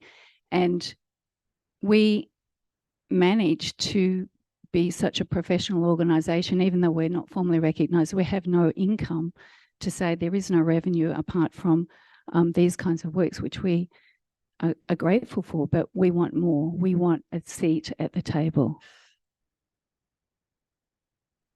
The things that are important in the forest are, as you can see, there's a bunch of scar trees there. So identifying those were really close to some very public walking paths. So, and they hadn't been registered or marked or noticed before. So we're up there and we're having a look, and that's why it's important for us to be on country, because even with, some of us like myself, I have very limited knowledge about forests. In fact, I know nothing about them. I know nothing about how to find scar trees other than what I've learnt this year. But we had a lot of other people that were very experienced, had been brought up on country and had that continuing connection to country where they know how to identify these things.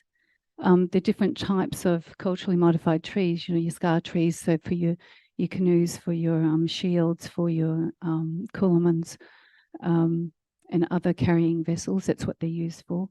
The ring trees, which are culturally modified to identify specific elements in the country that then how to read country in connection with the stars and with other aspects of the environment. So those are some of the important things that are on country that we need to do. And I'm sure that I think Dave Wondham spoke yesterday, and he would have talked a lot about the cultural things. You know, we have similar aspirations and similar needs to get people in country to do all this work that, you know, with the forest, with managing forests. And we do have people in positions who know how to, who are forest workers. Like, they do know how to handle the forest. They do know how to look at the clearing, all of the different aspects that you are required to keep the forest safe. Up in this country, of course, there's all the trees, the ash trees that are dead and standing there. They look amazing when you take photos, absolutely gorgeous, but they're in danger of collapsing, you know, and it requires, I think the figure is $3 million a year to keep that seeding process going, and that has ended, I think, in June 2023, this year.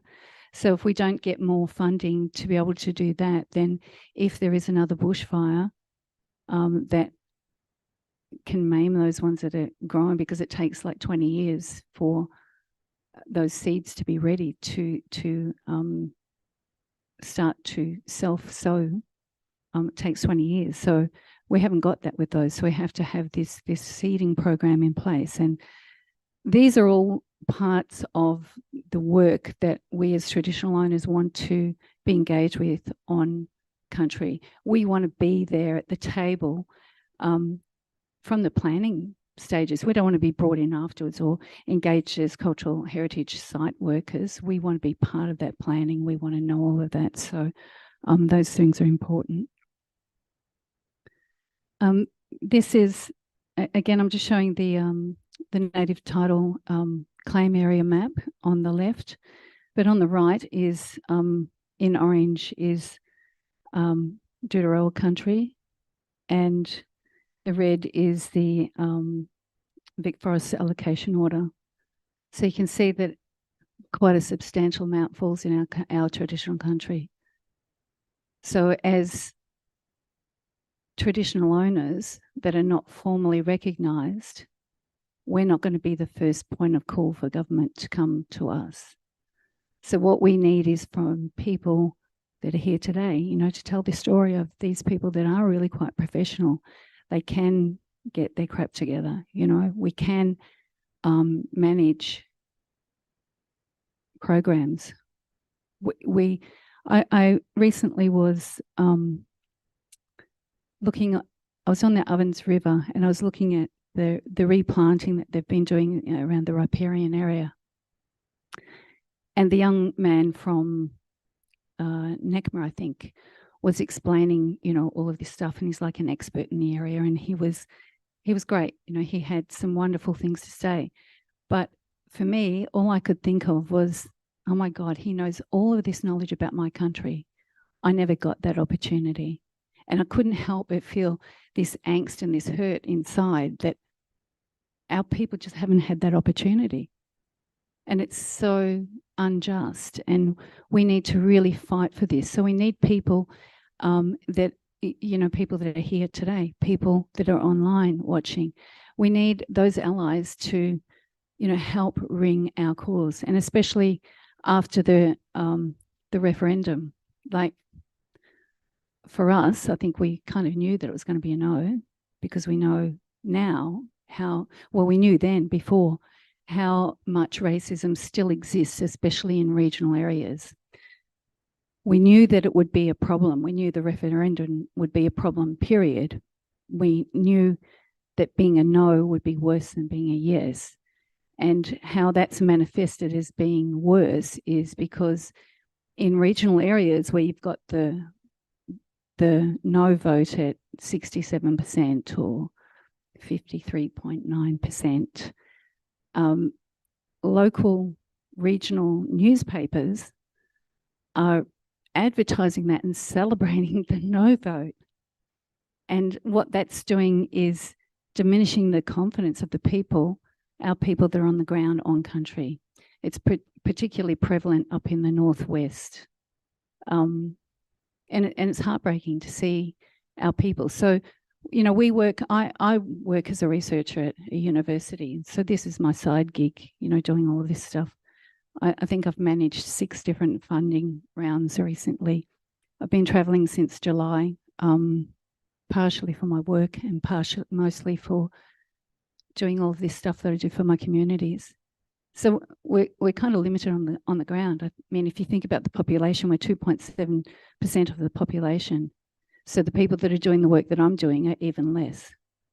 So this is the kind of support that we want to ask for to help our people get more engaged, get more skills, and put your hand up and say, well, you know, what can we do to help you? How can we help? Because that's really what we want. You know, we've got the people, they've got the skills, they just don't have the qualifications. They know it all because they've lived on country, they've survived. And we will continue to survive. Andrew said before that his organisation is 12, 13 years old, young. We've been here a bit longer. You can say 40,000, you can say 80,000, you can say 120,000, and there's evidence that points to all of those numbers. But the reality is that we were here first. It is our country, and we want to be able to manage it. Thank you.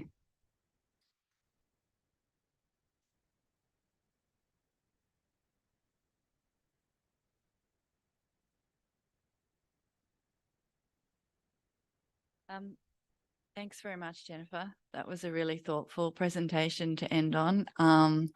Quite disturbing to hear. Well, I guess it's to be expected that First Nations people are feeling so disheartened and lacking confidence after the referendum, but hopefully we can support you to keep on with your work, because it's really critical work.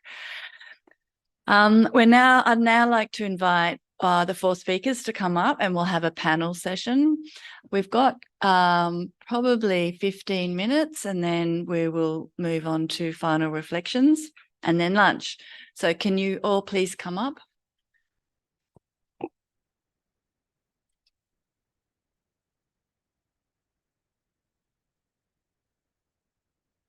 And we've got a microphone bearer, yes.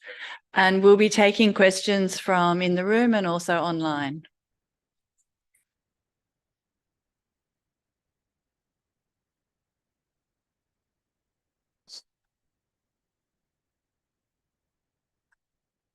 Ros Okay, Gledo, Monash University and Eucalypt Australia.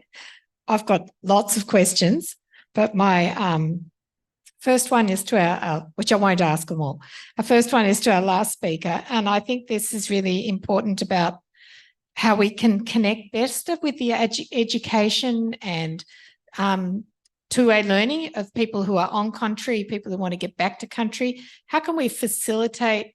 How can I, as a person who has connections through university in Eucalypt Australia, help facilitate people getting back on country and learning about it, and us also learning from people who know about country as well?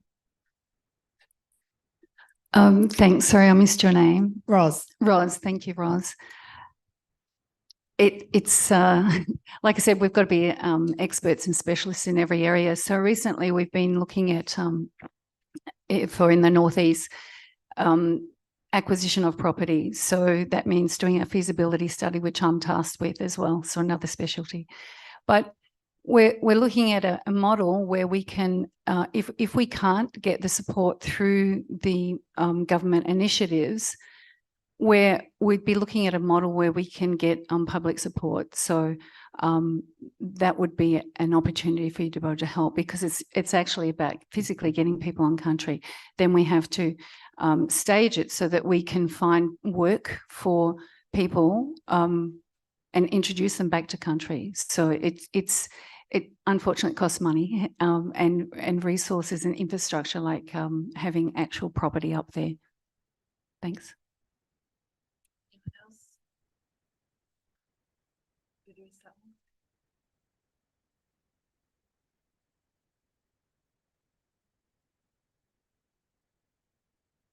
Thanks very much. My name's Blair Freeman with Forestry Australia. Firstly, just thanks very much to all the presentations. They've been fantastic.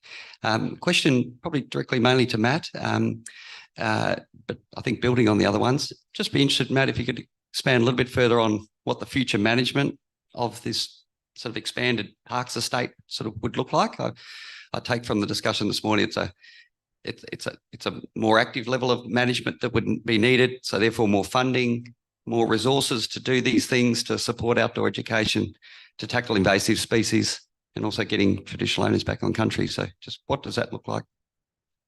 Well, I suppose to put it in context, I'm not sure it's a different level of management. It's probably what the management should be. So we work quite hard to encourage the government to invest more in park management, and management is active, it should be active. So at the currently, Parks Vic gets about 0.4% of the state budget to spend on 4 million hectares, and it's worse than that because half the expenditure is tied to the Melbourne metropolitan area. So you need a ramped up.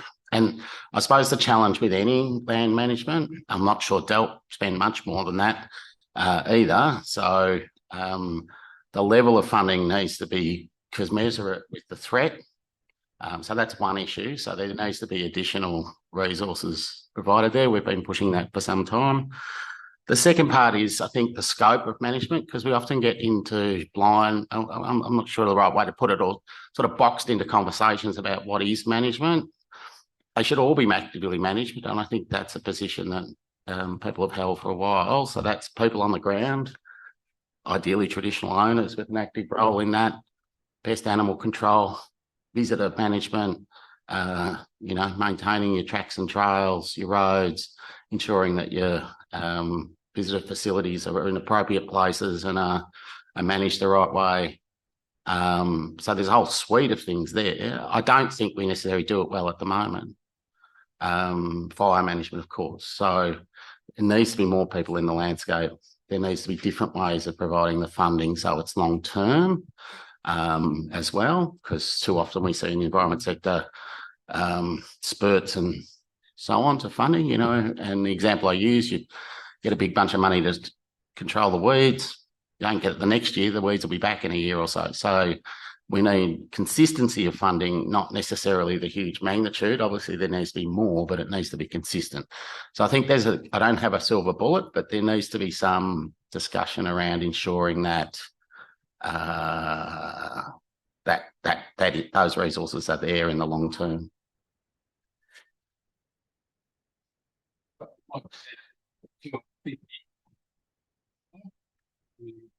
You talk about protected areas are quite fragmented in the eastern part of the state. So I think in terms of what's management look like, management could really look like a joined up approach to our protected areas, and really refocus on, the things that Matt talked about in terms of funding for invasive species and management, and in certainly traditional owner involvement in whatever that looks like. But also providing that sort of much better focus from a visitor perspective. At the moment, the visitor experience isn't that great.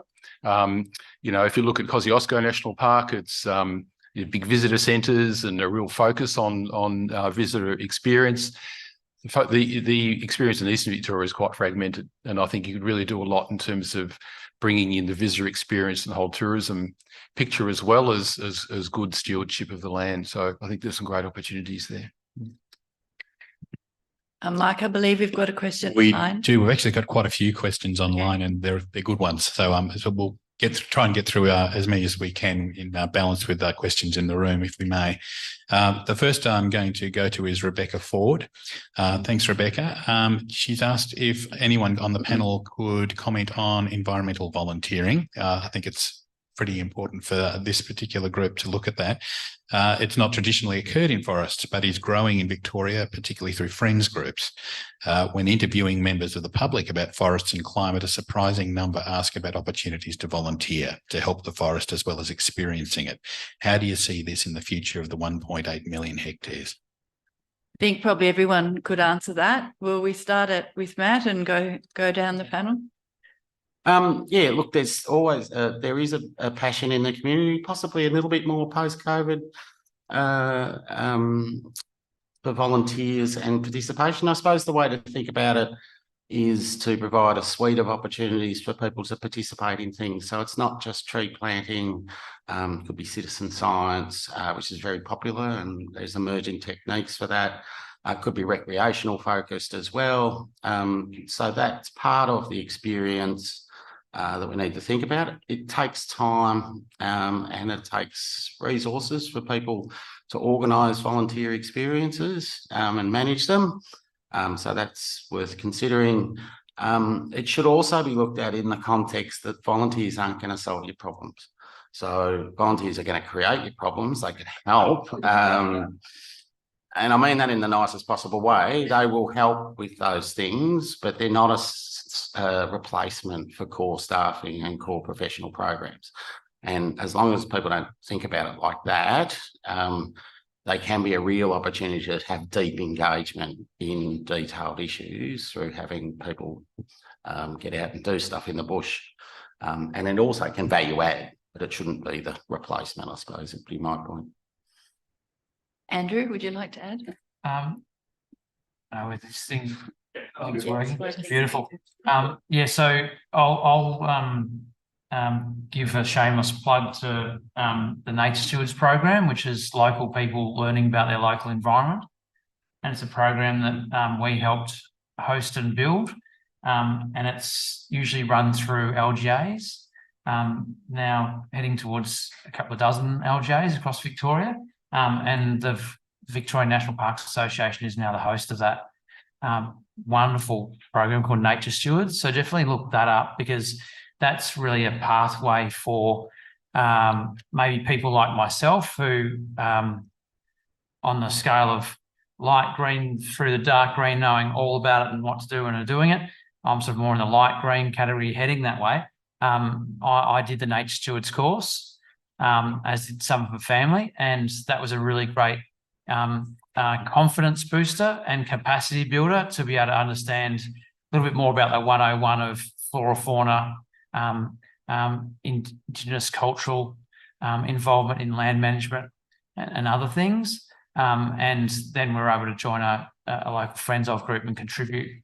So I think that's part of the pathway too for volunteers to be able to look at something like Nature Stewards, which is a 10 or 11 week course, a couple of hours a week, to then head towards the local volunteering organisations that already exist, or some of them who started in the Nature Stewards program have actually then ended up setting up new friends of groups or land care organisations.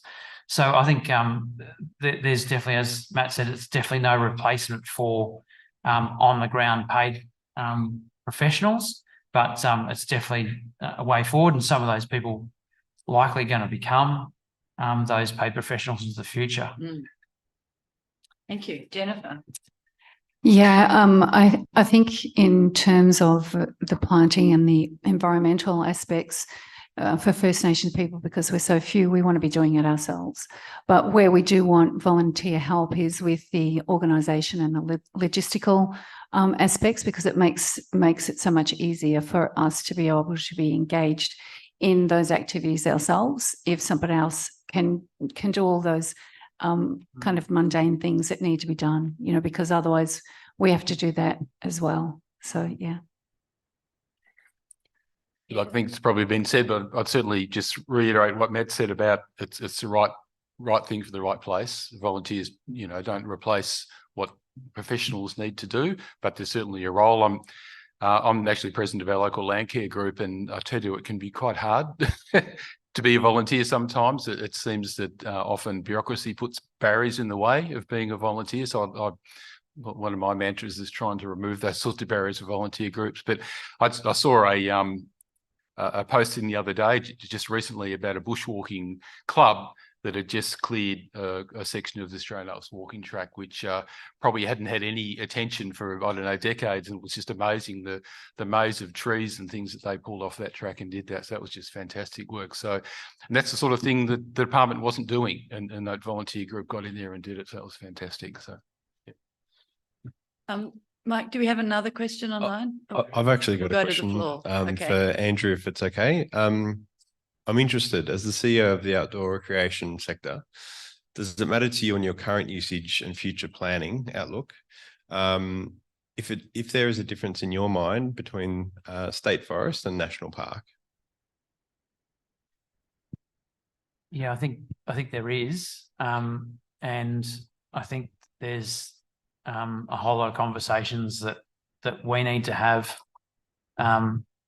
with the authorities and volunteer groups and other professionals around what's sustainable and appropriate going forward in state forests, as well as what we've already got, which is a better situation in regards to environmental management in national parks. So there's definitely a difference, and I think there's a whole lot of the population that don't differentiate between the two, and that's a good thing. But then there's some that are in the know that maybe consider state forests as a bit of a playground, which is not at all ideal for our future.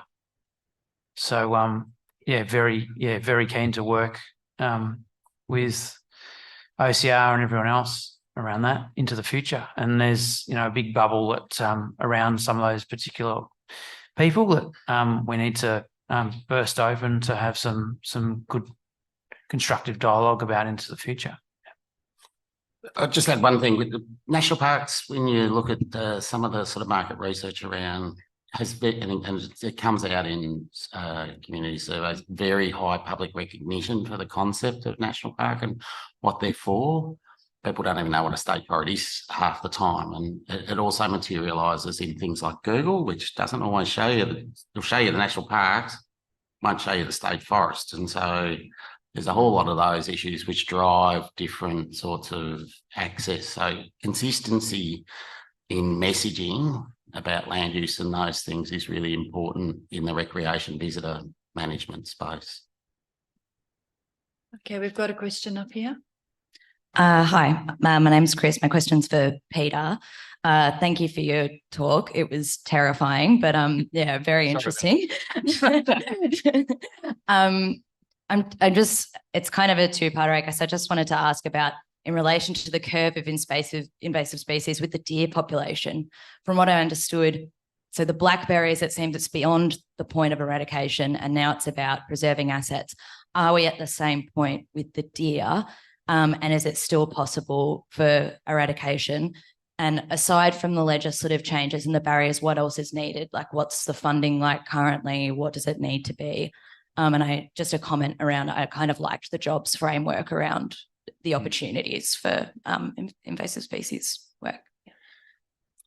Yeah, there's a fair bit to unpack there. But I suppose looking at deer across the state, there are opportunities.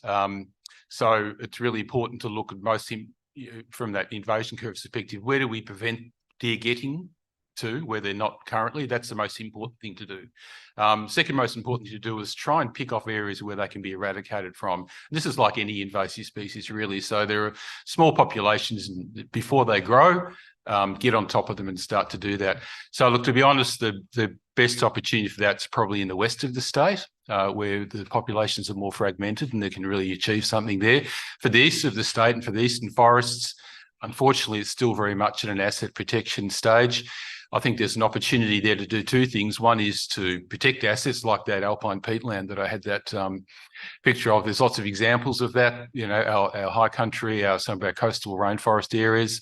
So start to really protect them, but to eradicate deer is almost going to be impossible for some time, but you can still do a lot.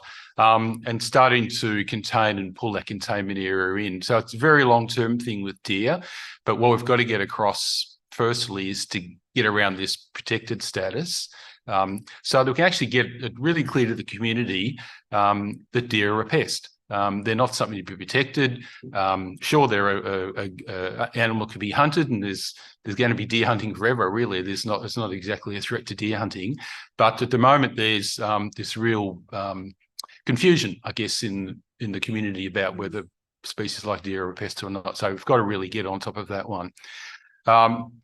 We do more. Look, there's been some good investment into deer. There was 18.25 million put aside for over the last 4 years to deal with deer. Seems like a lot of money. A lot of that's been establishing programs and getting things going, but a lot of that goes to aerial shooting. Aerial shooting is really expensive, but it's also really effective. And some of that work that was done after the 1925s was really good. It really knocked the population down and helped with the recovery. But to keep doing that, year after year after year is going to need millions of dollars. So we've just got to keep investing into that and trying to get it down. With blackberries, I know Lynn, I think you're the Blackberry Task Force is in the audience, can answer that much better than I can. But look, biological control is probably the only long-term likelihood with blackberries. They're completely asset protection. They're not going to be eradicated. So it's again a matter of targeting areas where it's needed to control. Again, the alpine country, keeping them out of the the really high value Alps, around recreation sites, things like the walking tracks, things like that. Until we get really effective biological control in place, that's about all we can really do with blackberries. So did I cover all those things that I think you asked? Yeah, thanks. We've got some online questions. Yeah. Thank you. I'm aware we're almost out of time, but there are quite a few questions online, and I didn't want to neglect. We've got a few minutes. I've just heard that lunch is running late. Okay, excellent. And I'm also hungry, so it's terrible. But anyway, okay. I am going to go, and I'm sorry to prioritise everyone online, but we are getting a bit low on time. I'm going to go with Liz Pride's question. It's a long statement, so concentrate. Liz has been hearing a lot about protecting state forests through tenure change, but with the current governance and legislation of parks, this limits how we can manage these forests and assist their adaptation to climate change. This is especially concerning for ash forests, which require seed collection from across their range to ensure restoration post-fire incorporates genetic capacity to adapt. We need to think hard about our objectives for these forests and whether we will achieve them all with a simple change in tenure. So Liz is interested to hear from analysts, not anyone specifically, about the scope to achieve all the stated objectives within a parks governance and legislative structure, given that the very least thing that we have to do is actually recover our forests, but they're also, as with the rest of nature, under direct threat from a changing climate. Could we have some reflections from the panel on that? So if I'm understanding the question properly, so unpacking that, of course, tenure change by itself doesn't resolve the problem because it guides the future management, is the real value of that. The thing about tenure change is that it helps with protecting against future threats, not all of them, because it's hard to protect against climate change as a global process, but certainly mining or other future extractive things.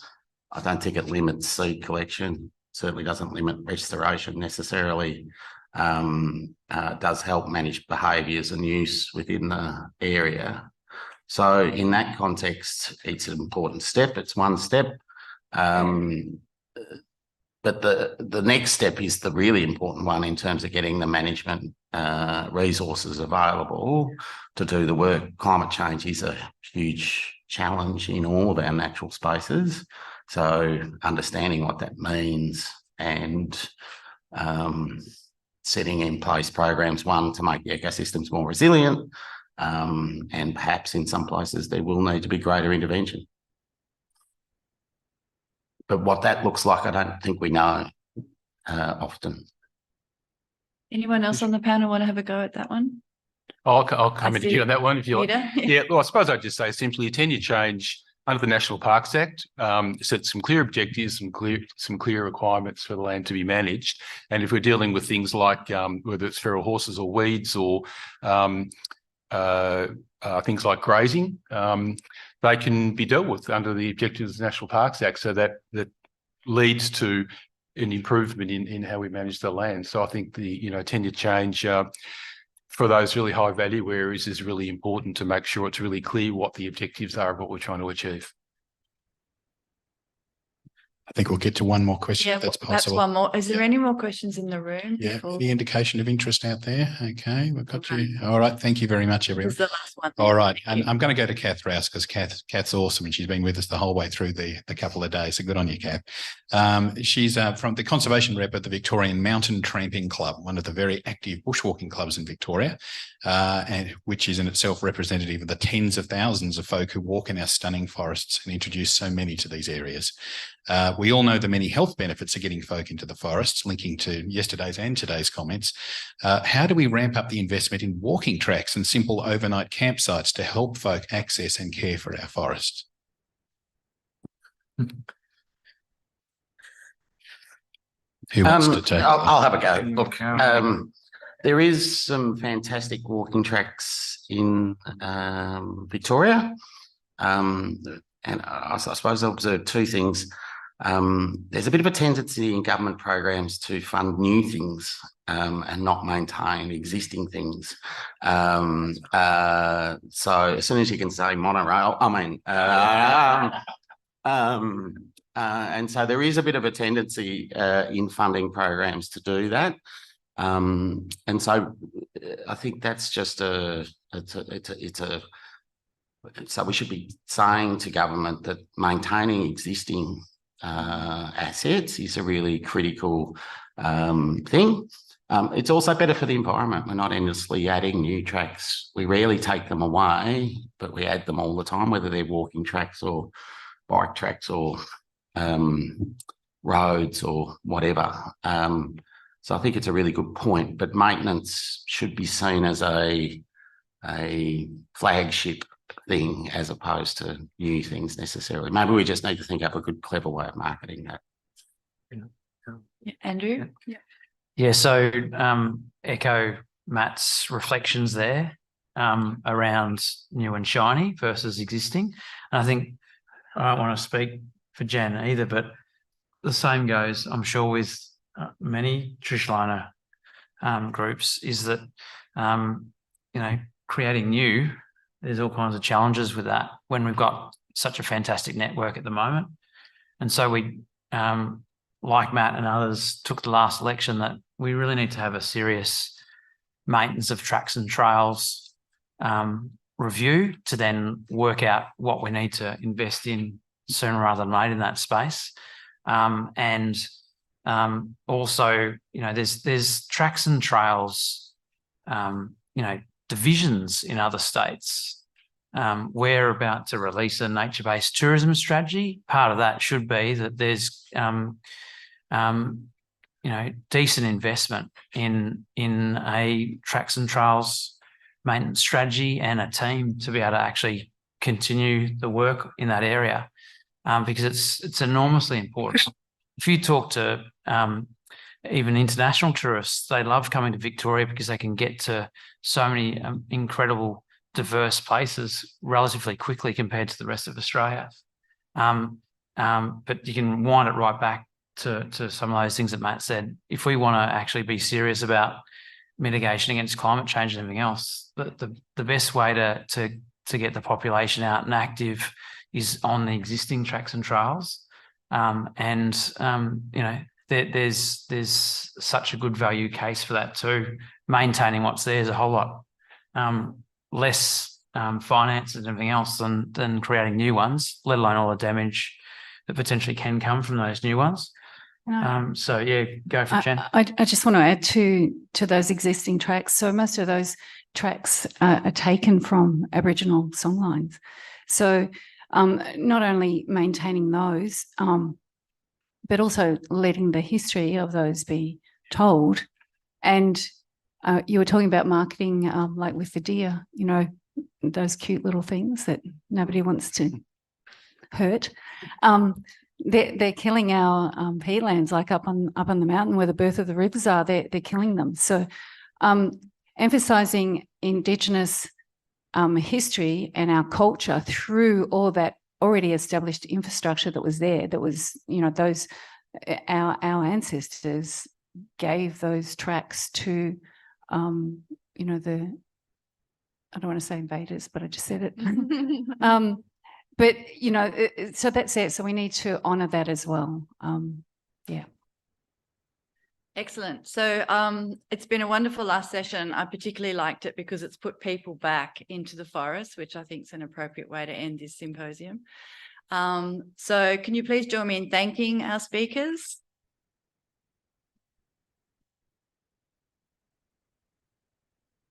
And I'd now like to invite Rob to come up to close the conference with final lectures. You guys. Yep.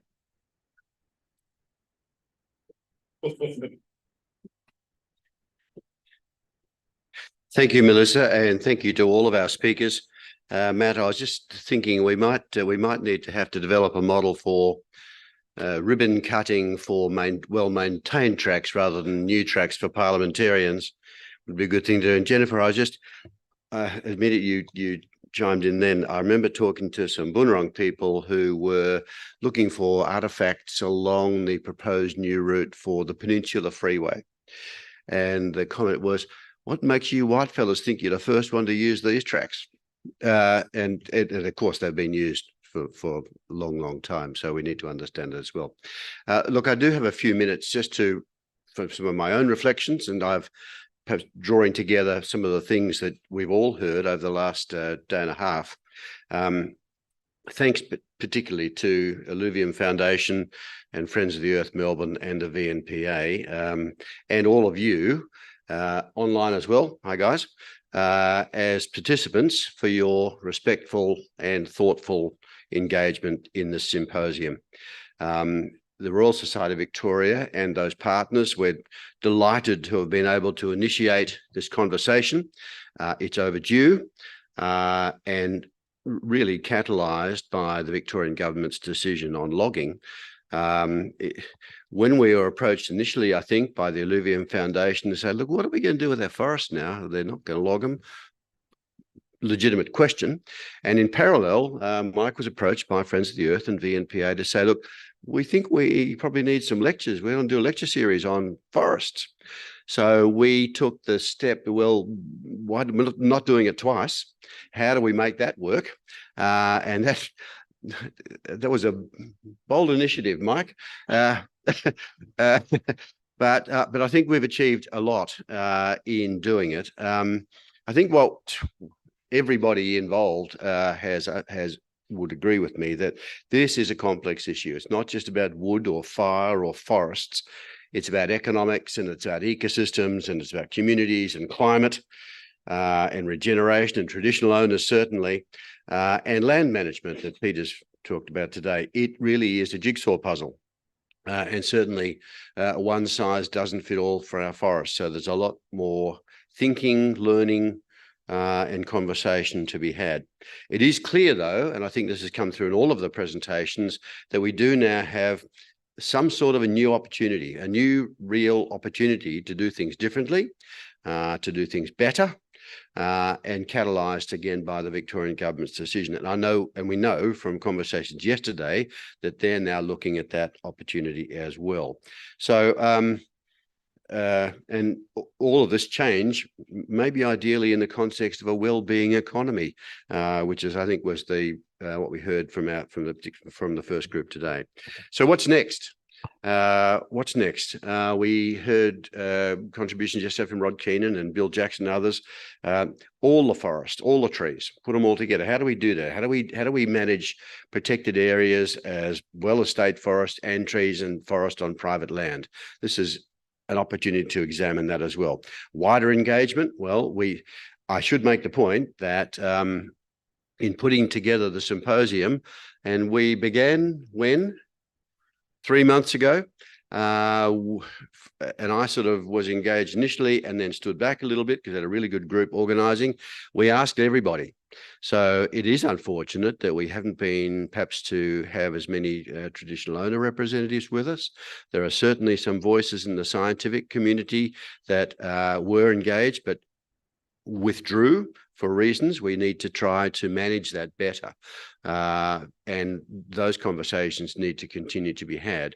We did try to engage and offered to the widest audience we could possibly find, but maybe we need to extend that in continued engagement on this issue. So, and of course, traditional owner engagement is essential in that process. So please stay engaged with us.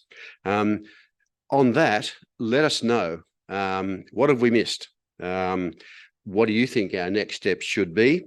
So please email me, email the Society. We're fairly easy to find. As you leave, we do some printed copies of our exceptionally good magazine. We've elevated the Science Victoria over the last 12 months with an exceptionally good editor, Scott Redyex, and we're putting that magazine now more broadly and targeting specific groups as well. But it's also your opportunity to use that vehicle to contribute to thinking at the Royal Society. So write me a letter or the Society and let us know your thoughts and ideas and use that vehicle. Join the Royal Society. I don't mind plugging the fact that we don't actually need more members, but we need more voices. We need more dialogue. We need more conversation about these particular issues.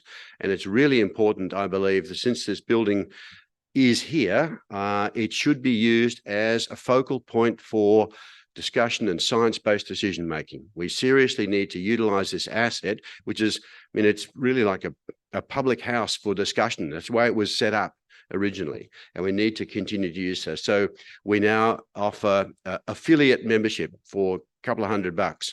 So for NGOs in particular, have your AGM here or have your meetings here and work out who you might be able to meet here and how do you collaborate with other groups here, and use this as a focal point for those sort of discussions. And similarly for companies, for businesses, we now have an organizational membership. Costs you $1,000. Most businesses can probably manage that over 12 months. But do the same. We want to have, so our first member, Eucalypt Australia, and a company called Countrywide Hydrogen, both saying everything we do is about science and technology. Why wouldn't we support you? You've been promoting science since 1854. We need to get, and they all agree, absolutely, we need to promote science-based decision-making at all levels throughout our community. So if we collaborate on this sort of stuff, this is how we can. My model for all this, and I've known Matt and Cam for a long time, if we look at the way the Minerals Council work, they bundle up, right? Fortescue and Woodside, and they all partner up, and that's how they get to speak to the Prime Minister. We've had some examples of that in the state, about how all the green NGOs in particular have done that successfully on the, well, was the Land and Biodiversity White Paper successful, Cam and Matt? I'm not quite sure. However, the model was there because we worked together. And it's fundamental that we do that about science and technology as well. And the Royal Society now wants to make itself available for those ideas and for those contributions. So may I conclude the official part of the symposium. Congratulations to you all for being with us for so long, and online people as well. Thank you. Thank you to all of our speakers for providing your time and your knowledge, and to our audiences for your attention, for your questions and your discussion. In particular, thanks goes to the Alluvium Foundation, Friends of the Earth Melbourne and Victorian National Parks Association for your ability to collaborate and to work with us here at the Society. In particular, I want to thank Mike Flatley, our CEO, who I know I told him he could sleep in tomorrow morning, and I think he's looking forward to that. But to Ian Rutherford and Chris Sherwin from Alluvium Foundation, who have worked really hard, and from Friends of the Earth, Kim Croxford and Alana, our bell monitor. Thank you. And I should mention Cammy Walker in that context as well, because I know Cam's been sitting in the background observing and watching and contributing his great level of knowledge. And to Jordan Crook and Matt Ruckle and the VNPA team, thank you too. I think this has been a really valuable exercise. We need to continue to see if we can build this sort of level of engagement. So bid you all farewell, and farewell to the people online as well, and invite everyone downstairs for some lunch and refreshments. Thanks for being with us.